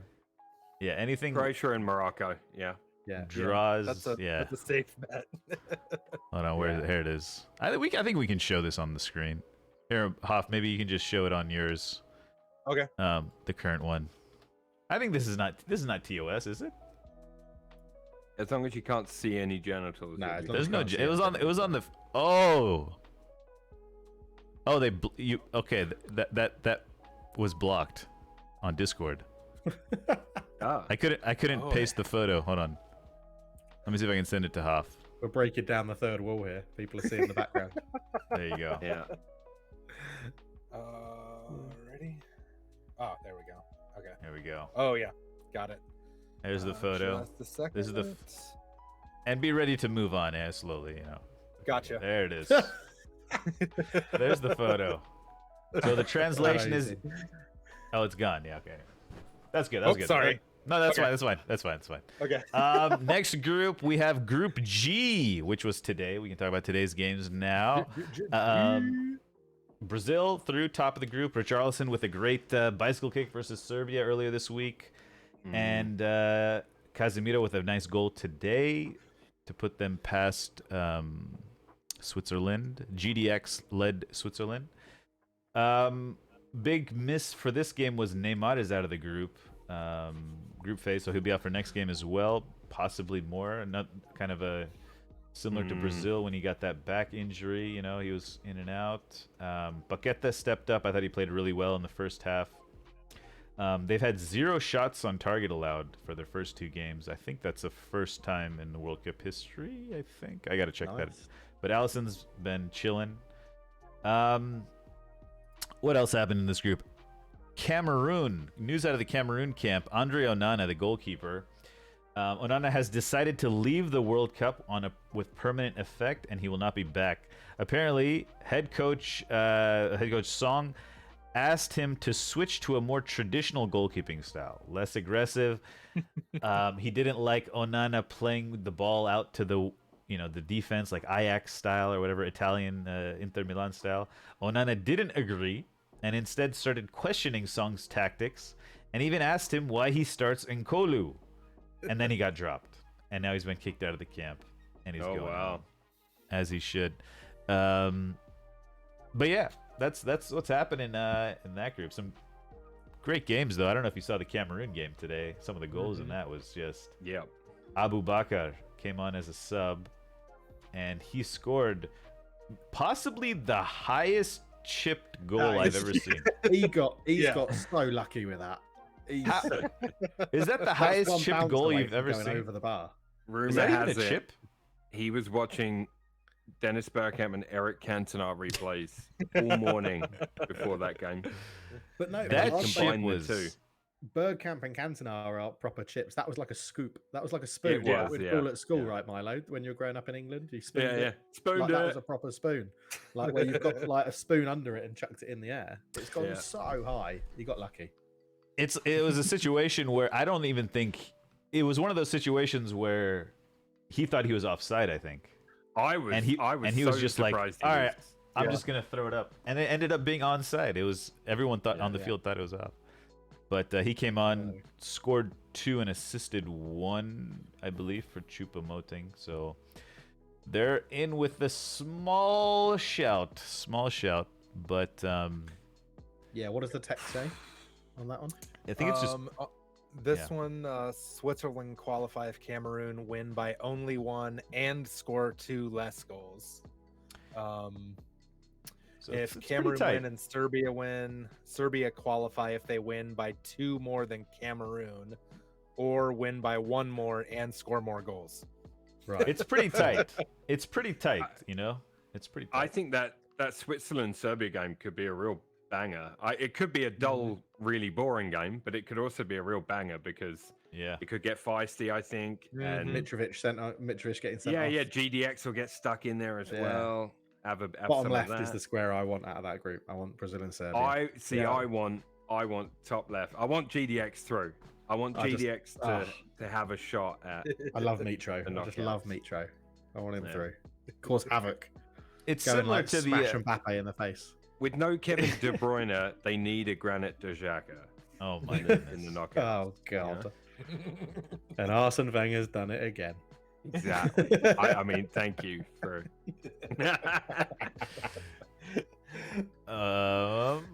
But this is another good one, right? Winner goes through, basically, which is nice.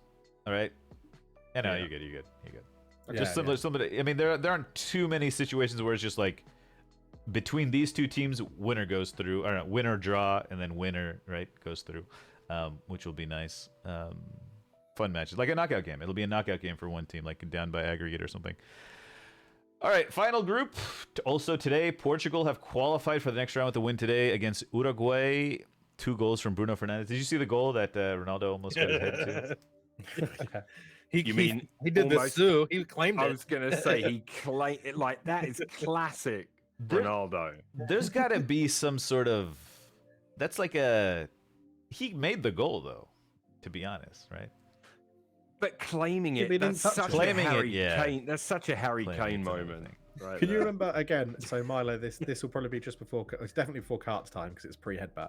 But when Gianluca Vialli said he got a touch on the ball and he was like, "It was my last remaining hair on my head that touched the ball." Yeah, he did say that too.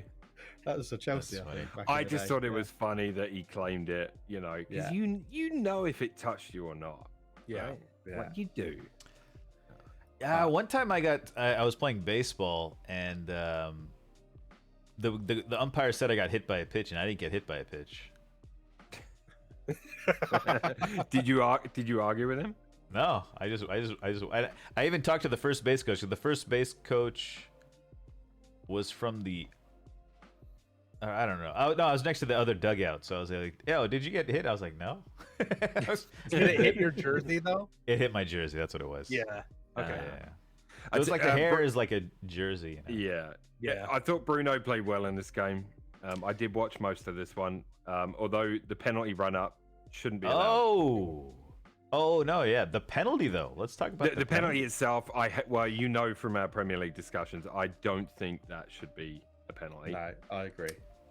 Okay, this one's a little different from from arm next to him. Apparently, if you're bracing your body for a fall, you can use your hand. You can commit handball. Now, to me, the call was, I think he thought Jimenez did it intentionally. Mm-hmm. I But think the that's what it VAR was. shows he didn't. Surely. But I think the VAR, you could interpret it as he did it intentionally. Well, I could make was it look trying. like I was anything trying to that's not imagine flow. how. if I was sliding in for the ball, because if I got straight up megged going in for a tackle, I'm a center back, right? And Bruno Fernandes, the tricky, great Bruno Fernandes, is just nutmegged me. Bruno different. No, it doesn't work. Bruno Fernandes, BDF, yeah. He slips it through, and I'm going down. I don't think my arm is going directly behind me through where the ball went. Just personally, I doesn't feel. I feel like I might go down with an elbow, maybe roll. I think that's what I would. But it's very. I tried to find situations where the ball people were getting nutmegged, Tuck and roll. it was a missed tackle at the end of the day. It was a missed tackle, and I think the referee punished him for that. I think it was, but the interesting, it was a very weird call, because the interesting thing was they didn't give him a card or anything, or a red card, or denial of a goal scoring opportunity. They just called it like a handball. Like if it happened in the middle of the pitch, it would have just been handball, quick free kick type of situation, you know? I think it was, I don't know, it was very weird, very weird. And it was tricky too, because you know, they were really pushing for an equalizer then. Yeah. And I thought they Hit the might have post. even, that when Suarez came on, I thought he looked quite dangerous as well. Yeah. And I was a little disappointed, because you know, it kind of spoiled the end of the game for me a little bit. Yeah. But Uruguay v Ghana, winner takes all, after Ghana got done by Suarez and the handball in the World Cup at South Africa. Oh, come on, Ghana. gonna be great. Come on. Yeah, Yeah, I'm rooting that's for good. Ghana Uruguay to here. go out. I think everyone is, yeah. Mohamed Or Kudus, South Korea to sneak in, but for me, somehow. Mohamed Kudus for Ghana is, I mean, okay, so I discovered him when Ten Hag was announced as manager for Manchester United. I made a eFootball under 24 squad with United and Ajax, and Kudus. That's when I discovered Kudus, and Kudus in game was amazing, and Kudus in real life is amazing as well. He can play all sorts of positions and striker. He's listed as a center midfielder, but he's been playing striker. He's playing on the wing today for Ghana. And I don't know. I just think he has a great future. I'm very curious to see where he goes. And kudos to you for that. Beauty. It's not dad joke time yet, is it? Are we finishing? End of the show. That's the end, guys. Yeah. Credit That's it. to is it Otto Addo, the Ghana manager, because Kudos was playing centre mid, wasn't he? And then he put him into attacking mid, and it completely changed the game. Like they got so many more technical chances and goal creation chances. So, yeah, Kudus is great. But yeah, that'll be good. I'm pretty. You know, they were pushing pretty hard. South Korea was pushing pretty hard. You know, it was close. They were throwing in those crosses at the end. Anthony Taylor getting a bit of the spotlight. Did you guys see how he called the game before the corner? Yeah, I thought it was okay. Everyone's freaking out because I think it's because it's English, and everyone likes to hate on the English refs. I don't think any team would want to see a game ended when a corner is given. Yeah, but it was 10 minutes of extra time. They were in the 11th minute at that point. I don't know. Yeah. Yeah. No, I get it. I just feel like as a neutral, you sort of want to see if that corner happens and they score from it. Get the goalkeeper up. That's what you want to see. Yeah. Yeah, true. That wraps up the World Cup. I mean, there's just going to be amazing games for the rest of the week, and we'll do our best to catch up on most of them. Yeah. That rounds up the group. We do have some club news, though, we can talk about. Interesting news today out of Juventus. I tried to read a report out of Gazzetta dello Sport.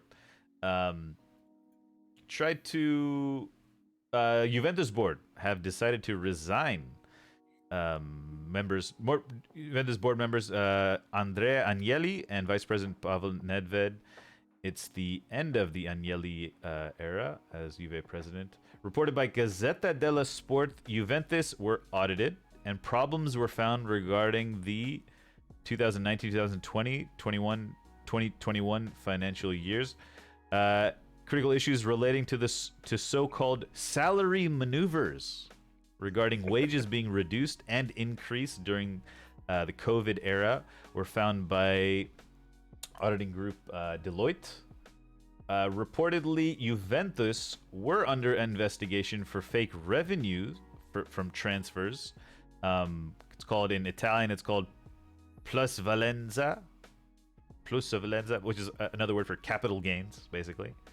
And the Sports Justice of Italy, this is all through translation, has already acquitted Juventus, but now civil justice is now the social justice is what Agnelli and Nedved are going to be facing now. The executives could be held accountable for false accounting and defrauding shareholders.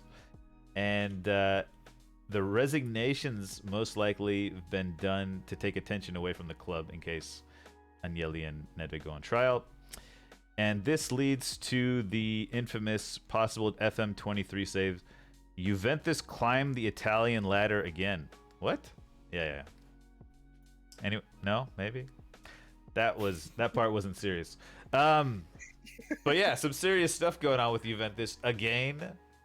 I don't know if you guys know anything else more about this. Apparently, there was some weird dealings with Artur and Barcelona. Similar shady stuff happened under the Bartomeu era with Barcelona. They had some guy cook the books before he left, and then handed it off to Laporte. I don't want to. Yeah, I'm like, if they had just called it levers, would they have been all right? Ooh. Those monetary levers. So would that have made it all right? Levers. It all sounds very dodgy, doesn't it? It all sounds very dodgy for Juventus again. Yeah, again. The fact that they were under transfer, not an audit, but it was a transfer investigation, wasn't it? Back for a couple of years ago, and then they've looks like they've fixed numbers to get better investment and hold money with shareholders, so they don't have to pay out as much in terms of to the stock market shareholders. It's all, I don't know. I don't think it's resigning in that situation. It does take it away from the club, but it's still a club issue. Yeah, it's not like, yeah, it's. What was the first season you said that was under investigation again? 1920. Oh, sorry. Yeah. It's 2009, 2020 is the financial stuff, right? Not the transfers goes back for quite a bit more, I think. Okay. Yeah, the finances is what I meant. Sorry. Yeah, the finances is 2019, 2020, 2020, 2021. Okay. Yeah, So they're basically trying to fit Ronaldo's wages in there. Yeah, probably. Yeah, probably. And his wages were astronomical. I definitely need to do some more reading up on it. I started to look into it earlier, but I just couldn't get deep enough in the time I had. So yeah, it was just news from today. We'll drowned in lingo. You get drowned in financial lingo. And also Italian translation is a little tricky there. We'll see what comes out. You went with the most reputable. Sorry, you went with the most reputable Italian paper though. That's the paper that James Richardson would have done on Gazzetta Football Italia back in the day. Yeah. James Richardson, definitely. He's great. Yeah, he's very good. He used to have the job of jobs. On a Saturday afternoon, he presented Gazzetta Football Italia. On Sunday, they did a live game, and that had commentary by others. But Saturdays, he used to sit outside a little cafe somewhere in Italy, having a cup of coffee and a bite to eat, and he would talk about the games and what's in the papers. Just the best job in the world. Channel 4. I was thinking, we should try to. What if we did this show from remote locations? I thought you could say from Rome. From Rome. I'm like, okay. All right. You're paying. I didn't know we had the budget for that, but okay. Alrighty. One more quick little topic. We'll get to FA Cup and rescheduled matches next week. But one big news story this week is Manchester United have terminated their contract through mutual consent with Ronaldo. See you later. He becomes a free agent. For you, Milo. He's coming for you with your dad jokes. The 37-year-old gives up 17 million in wages as part of the mutual agreement.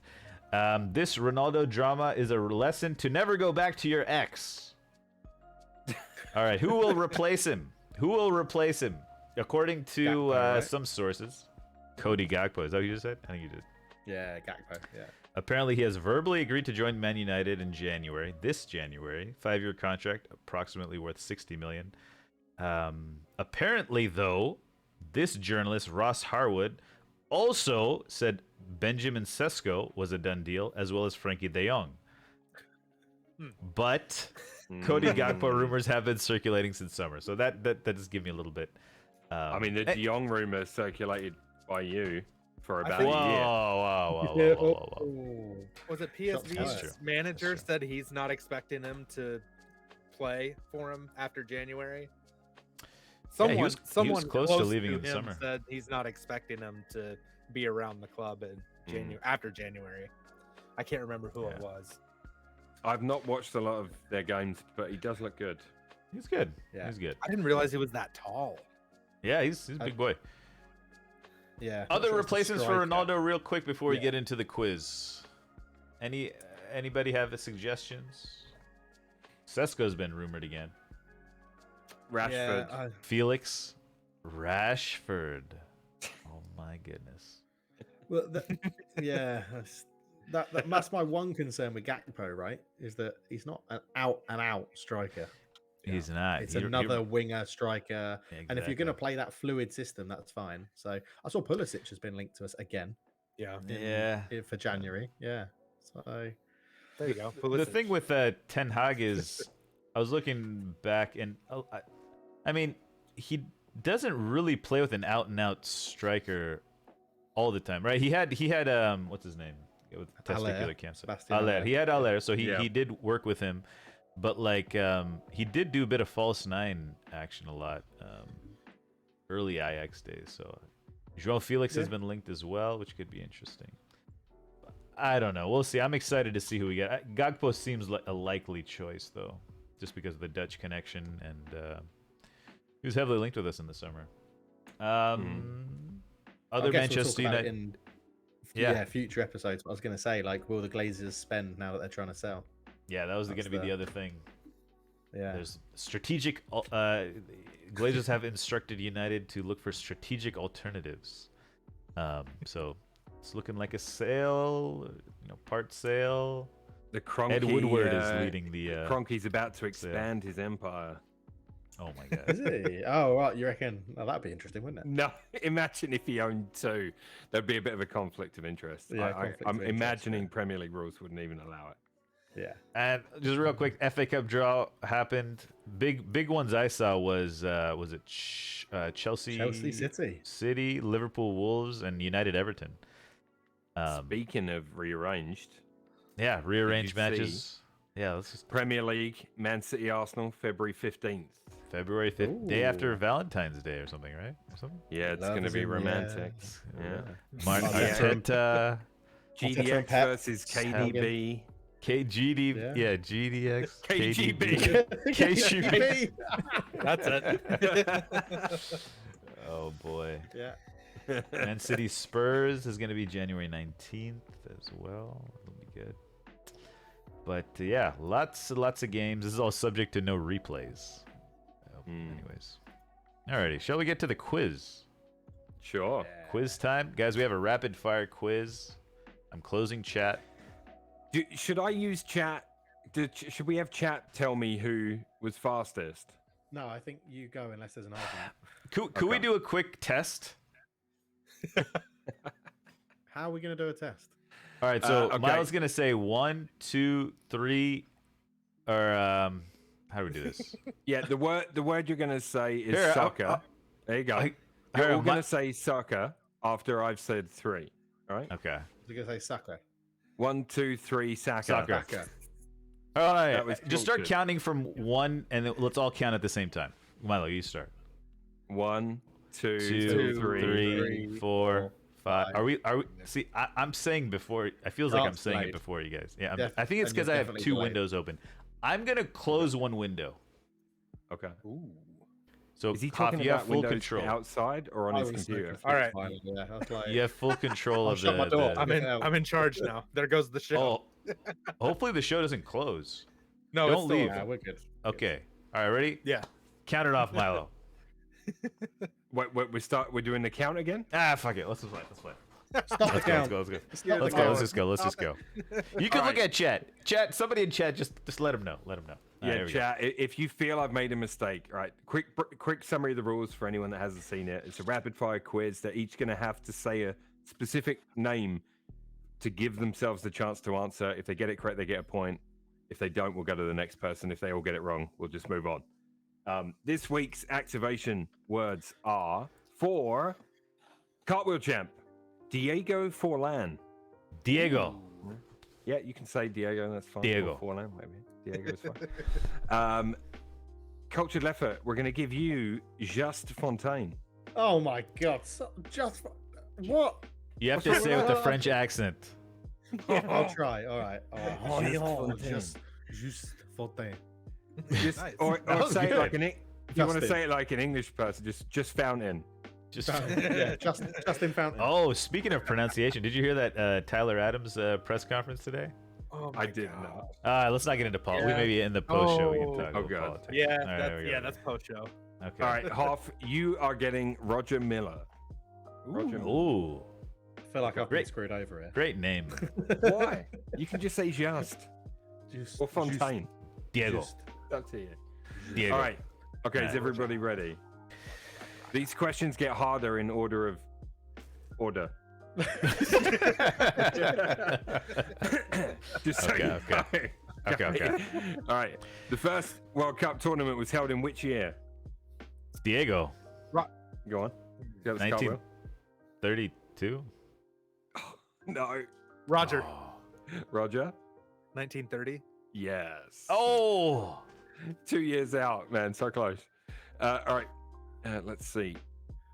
I don't know if anyone will get this. What was the name of the animal oracle that predicted the results of the World Cup matches Diego. in 2010? Roger. That was cartwheelchamp. That's cut. Octopus. Can you give me the full name? What? Roger. Roger the octopus. I don't know. No. What? Wait, what? What'd you say? Wait, hold on. Roger. You said, Yeah, go on. can you name the Hang on. animal? Yeah. The you name. said name the animal. I did. Okay, look. I'll tell you what. I'll give you The a point. spotted, yellow Oh, spotted I got a octopus. name.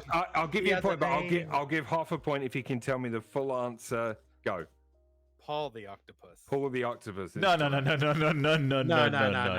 It's an octopus. Hoff's not getting a It's point an there. octopus. Carl's getting a point. That's Yeah. an octopus. Carl No point got for a Hoff. point, and Hoff got Hoff's one not as getting well. one. Hoff got a bonus one. I'm I know. surprised. I It's okay, don't it's okay. write the rules. Actually, I It's okay. kind of did. But it's fine. All right. Which country became the first from Africa to compete at a World Cup final? Just Go on. Nigeria. No. Roger. Roger. Egypt. Egypt is correct. Oh, nice one. Which country was the first to win 2 World Cups? Diego. Just- That, for me, that was cultured. That I was know me, it's gonna. yeah. If I know for you, it's gonna be cultured. I know. I'm serious. You can ask Chad. You can ask Chad. Uruguay. No, incorrect. Diego. Go on. Brazil. No. So yeah, that was my. Yeah, that was what I was gonna say. Roger, you get a free guess. All right. Yeah, sure. Roger. Germany. No, it was Italy, according to my quiz. Oh. That was gonna be my next guess. There you go. Who holds the record for most matches played at the World Cup? Just. Just Fontaine. Brazil, surely. No. Which player? Player. Oh, player. Oh, sorry. Can I veto my coming? Yes, in? yeah. Would you like to have another guess? Which player? Yeah. Player. Sorry, I should have said which player holds the record for most matches played at the World Cup.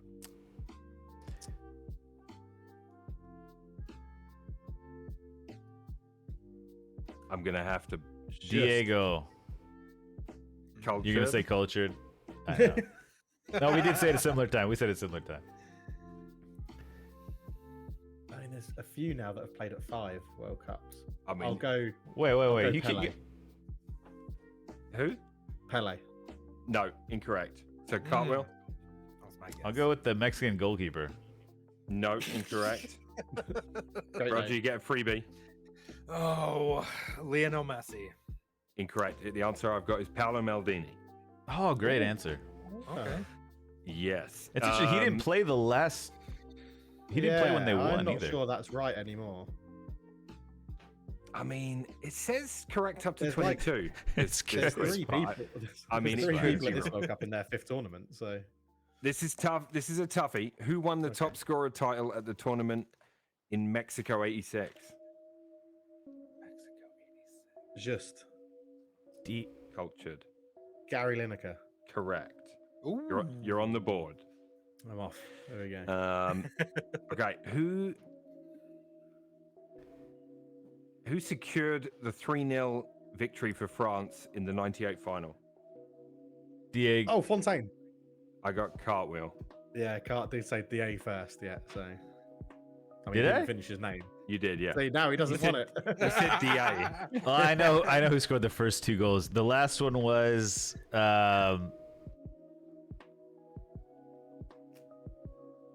Rush him. What's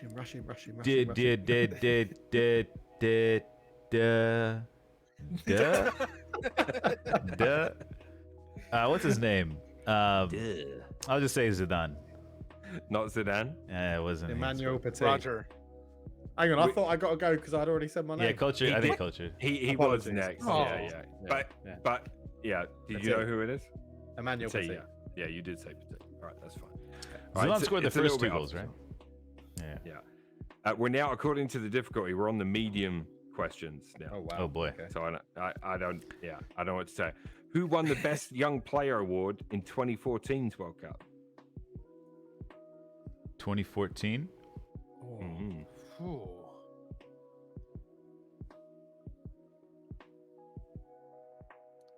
Choose Fontaine.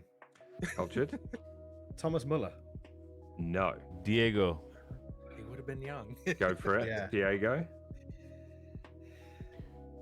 James Rodriguez.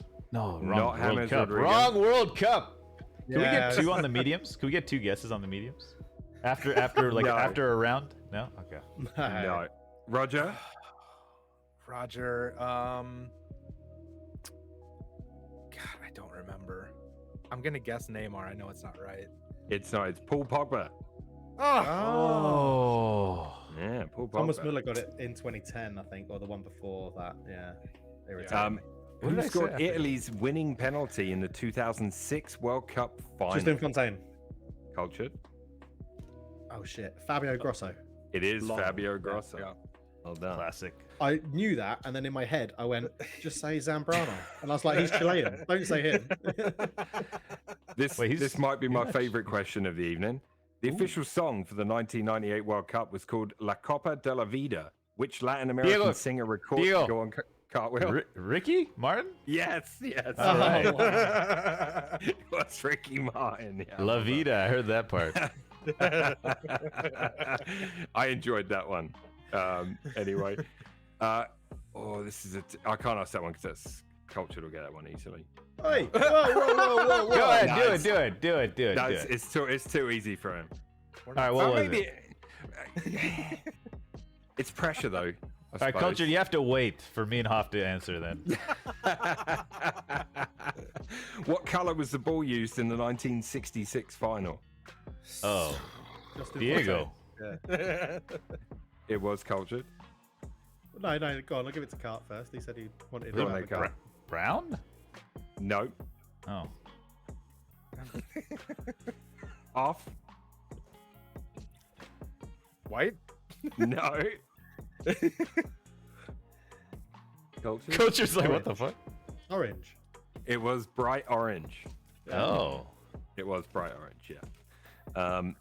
Okay. We got a couple more. I think we had this question last week, so I can't ask that one. All right. What else? Who performed the 2010 World Cup song "Waka Waka"? This time for Diego. Oh, Africa? Justin Fontaine. Oh, That was Cartwheel Cart. Champ. That was Cart. Yeah, that was Cart. Shakira. Correct. Yes. I've had it on loads because it's the World Cup. Great song. Great song.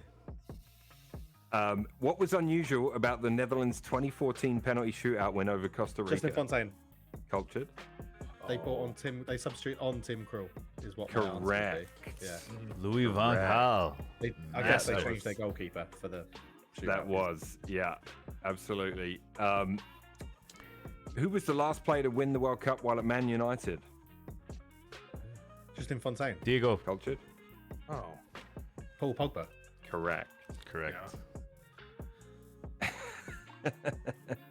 Wait, that question's already been asked in the same quiz. What the hell? That's why you need to make your own ones up. Whose own goal was the first own goal at the 2014 World Cup? Oh, we had this like last week or something. Right? Did we? It was some- No, that was No, in no. the final. Yeah. Oh. I asked a question about it in the final. I don't know who the first one was. Own goal. We're almost there, by the way. Who scored the first own goal of the whole 2014? competition in 2014? Yeah. I'll give you a Diego. clue so you guys can prepare to answer. The clue is Brazil. Diego. Cartwheel. David Luiz. Incorrect. He's on the list of answers on my end. Just Fontaine. Cultured. Thiago Silva. Incorrect. 3-1 for Roger. You need All this right. one, Roger. I know.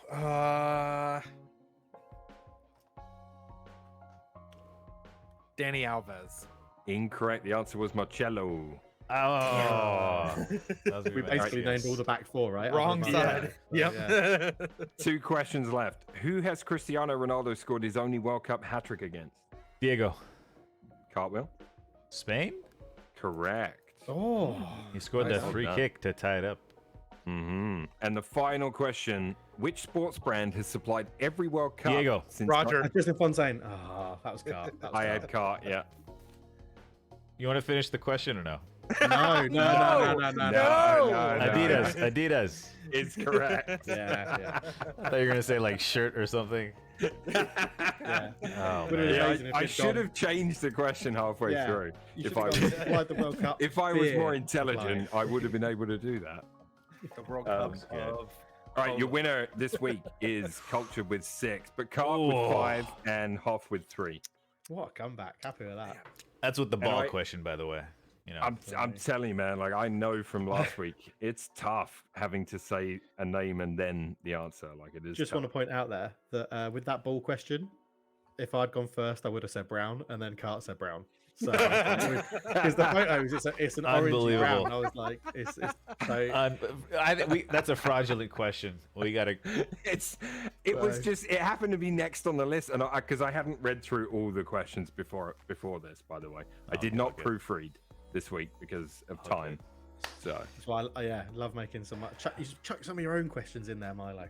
You do a bit of research. I know another day, I absolutely will. But I've when just you're had having a poo, I had a, write 'em I- down. Do some research. that's my TikTok time. No, I'm just kidding. Well, what was I gonna say? It's yeah. Most weekend wrap-ups, Monday comes and then it's like we gotta wait till maybe Champions League, but tomorrow we got matches. It's great, man. Yeah. It. I know it's a weird time for the World Cup, but it's the World Cup. The games are coming thick and fast. Good times. I mean, don't know, part it's pretty- of me is very excited that it's been Premier League straight into a World Cup, out of the World Cup straight into the Premier League. I'm quite excited Right. about that. Like, there's no real break. So, That is Yeah. good. Yeah. Yeah. Alrighty, guys. Anything coming up on stream on YouTube? What's happening? Cultured. Why don't you start off? Youth Academy Okay. save, Geisley, still going. No transfers allowed. Only using players that come through the youth system. It is so hard, it's unbelievable. But it's good fun. Yeah, really good fun. I've been playing Football Manager for years, and this is the most I've ever delved into like tactics, training, mentoring, understanding staff, all of that stuff. So I'm learning the game more, which I think was needed because I've played it for so many years. So a different approach to the game is very good. Very nice. Very nice. Hoff, what's coming up on the YouTube? Actually, I just announced the club that I'm starting the special one challenge with. Video. No came out spoilers. Haven't last watched night. it yet. Okay, Yeah, no spoilers. No spoilers. We are starting in Portugal. The poll was voted on, and we are starting in Portugal. So yeah, that club announcement came last night. On stream, have 1860 in the Zweite Bundesliga, and we are top of the table in January. So we might get promoted twice in 2 years. It's looking good. We're playing really well. The budget is super tight. Because we signed a bunch of free players, which stresses the wage budget. But yeah, I didn't have much transfer budget to increase the wage budget, like on that pendulum that you can transfer. So yeah, 18 that saves real fun. Trying to keep it as many German players as possible, pretty much. And maybe one day we will challenge Bayern for city bragging rights. There we go. Very cool, very cool. And Milo, what's coming up on the stream?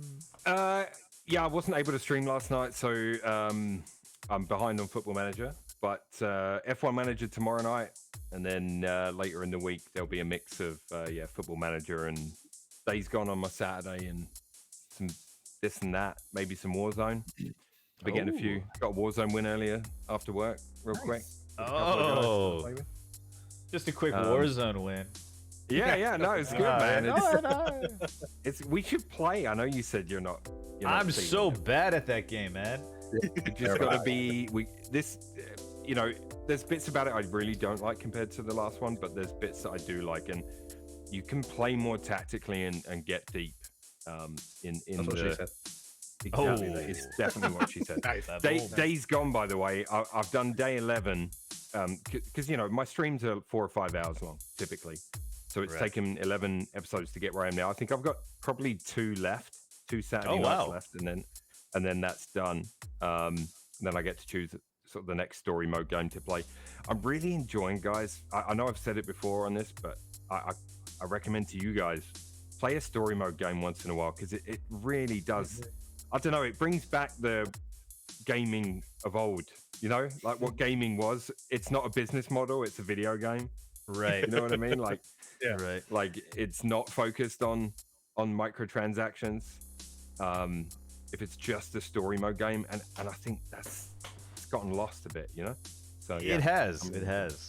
I can't remember the last time You played that story mode Yeah, game. the Creek. I mean, the one about movie Creek. style game I love the movie style game. Yeah, I'd love to see more of them, Car. Those are fun. I want to play that one. I've got Heavy Rain on my list to play. Heavy Rain's good as on my well. Saturday night. I've not. I've played that one enough in the to- past. That one's good. Yeah. That one's good. But Cool, yeah, man. that's it for me, man. Nice. Thank you guys as always for joining us, guys. Everything links are gonna be in the YouTube bottom, and then their Twitters are popping up here in the chat. Yeah, we'll see you guys next week. We got lots of World Cup can happen. I don't know. Do we have round of 16 before next week? I forgot to check. Yeah. So it'll be done before next week. Next week's show. It'll be started, I think. We'll have one game to Okay. Oh, no, yeah, it'll be finished. Something Round like that. 16 will be finished. Saturday and Monday or Saturday, Yeah. Sunday, Monday, Tuesday, or round of Ah. 16. Okay, cool. So we'll be right in the middle of it. Alrighty. Perfect. Well, Milo, you want to take us off with the dad joke of the night? I will. Thanks Alrighty. as always, guys. It's been a pleasure. I'm going to Another run one. pretty quick after this, but yes, here you go. What do you call an ant that fights crime? A vigilante. Oh, It's like it's coming as well, right? But Yeah. it just still gets you. What I love the most is that Hoff genuinely enjoys the dad joke. Oh yeah. I can hear in his reaction, and I like that. That's awesome. Thanks, guys. Yeah, good games. Good GGs. GG's. yeah, GG. I'm thinking of- I just put a link in the I Discord, just- Milo. Oh, dude, I'm downloading it right now. I just is it? downloaded it earlier tonight and installed it. It is awesome. Of course, I just started following the sport like 2 years ago, so I didn't. I'm I gonna don't have know, a like, all the blast stuff. with this, aren't I? But Schumacher's a free agent. Coulthard's a free agent. Senna is at McLaren, and it has like the car models Yeah. from then. It's really well done. I saw they were working on it, and it's perfect timing because I'm going to do an F1 Manager stream tomorrow. So after I've done my current edition races, I'm going to load this up. Yeah, it's Ooh. really sweet. Do you know if it loads Benetton as team in there. a separate mod, or like? I think it just loads as the game. I think it takes over the game. Yeah, I think I would not install it until you finish your McLaren one. Yeah, You Because think most it'll mods overwrite that? in a game like that, most mods will just overwrite the whole game. yeah. It might. So yeah, you'd probably still have your McLaren drivers, but you'd be driving in the old style cars. maybe. Yeah, I'll have a read up about it and see what it says. Yeah. But I'm You got the gonna grab it. Dual 'cause I'm PC it. Yeah. I could because Modded, I could download it on this side. Yeah. That'd be Easily. neat. Cool, guys.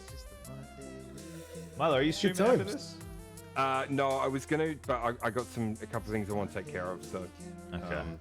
it's just been it's been a busy week or so. So I've not been as active as I normally would be, but things will be back to normal fairly soon.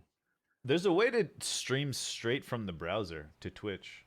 I'm tempted to try it one of these days. Sure. I What could like go wrong? I mean, I wonder if I could like use mobile hotspot and like go somewhere To Rome. to Rome It's a rough.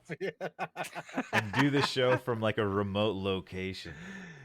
So, like James Richardson used to do it from a cafe in Rome, quite literally, with a cup Yeah, of I'll- coffee. You could do it from like a pizza joint in Yeah. Cali somewhere or something. Yeah, I'll go to like a well, it's gonna be at Tex-Mex. nighttime. Yeah. Yeah, Sit maybe in I'll go to Chili's. like Go and have a burrito from Chili's. Do it. Yeah, there you yeah. go.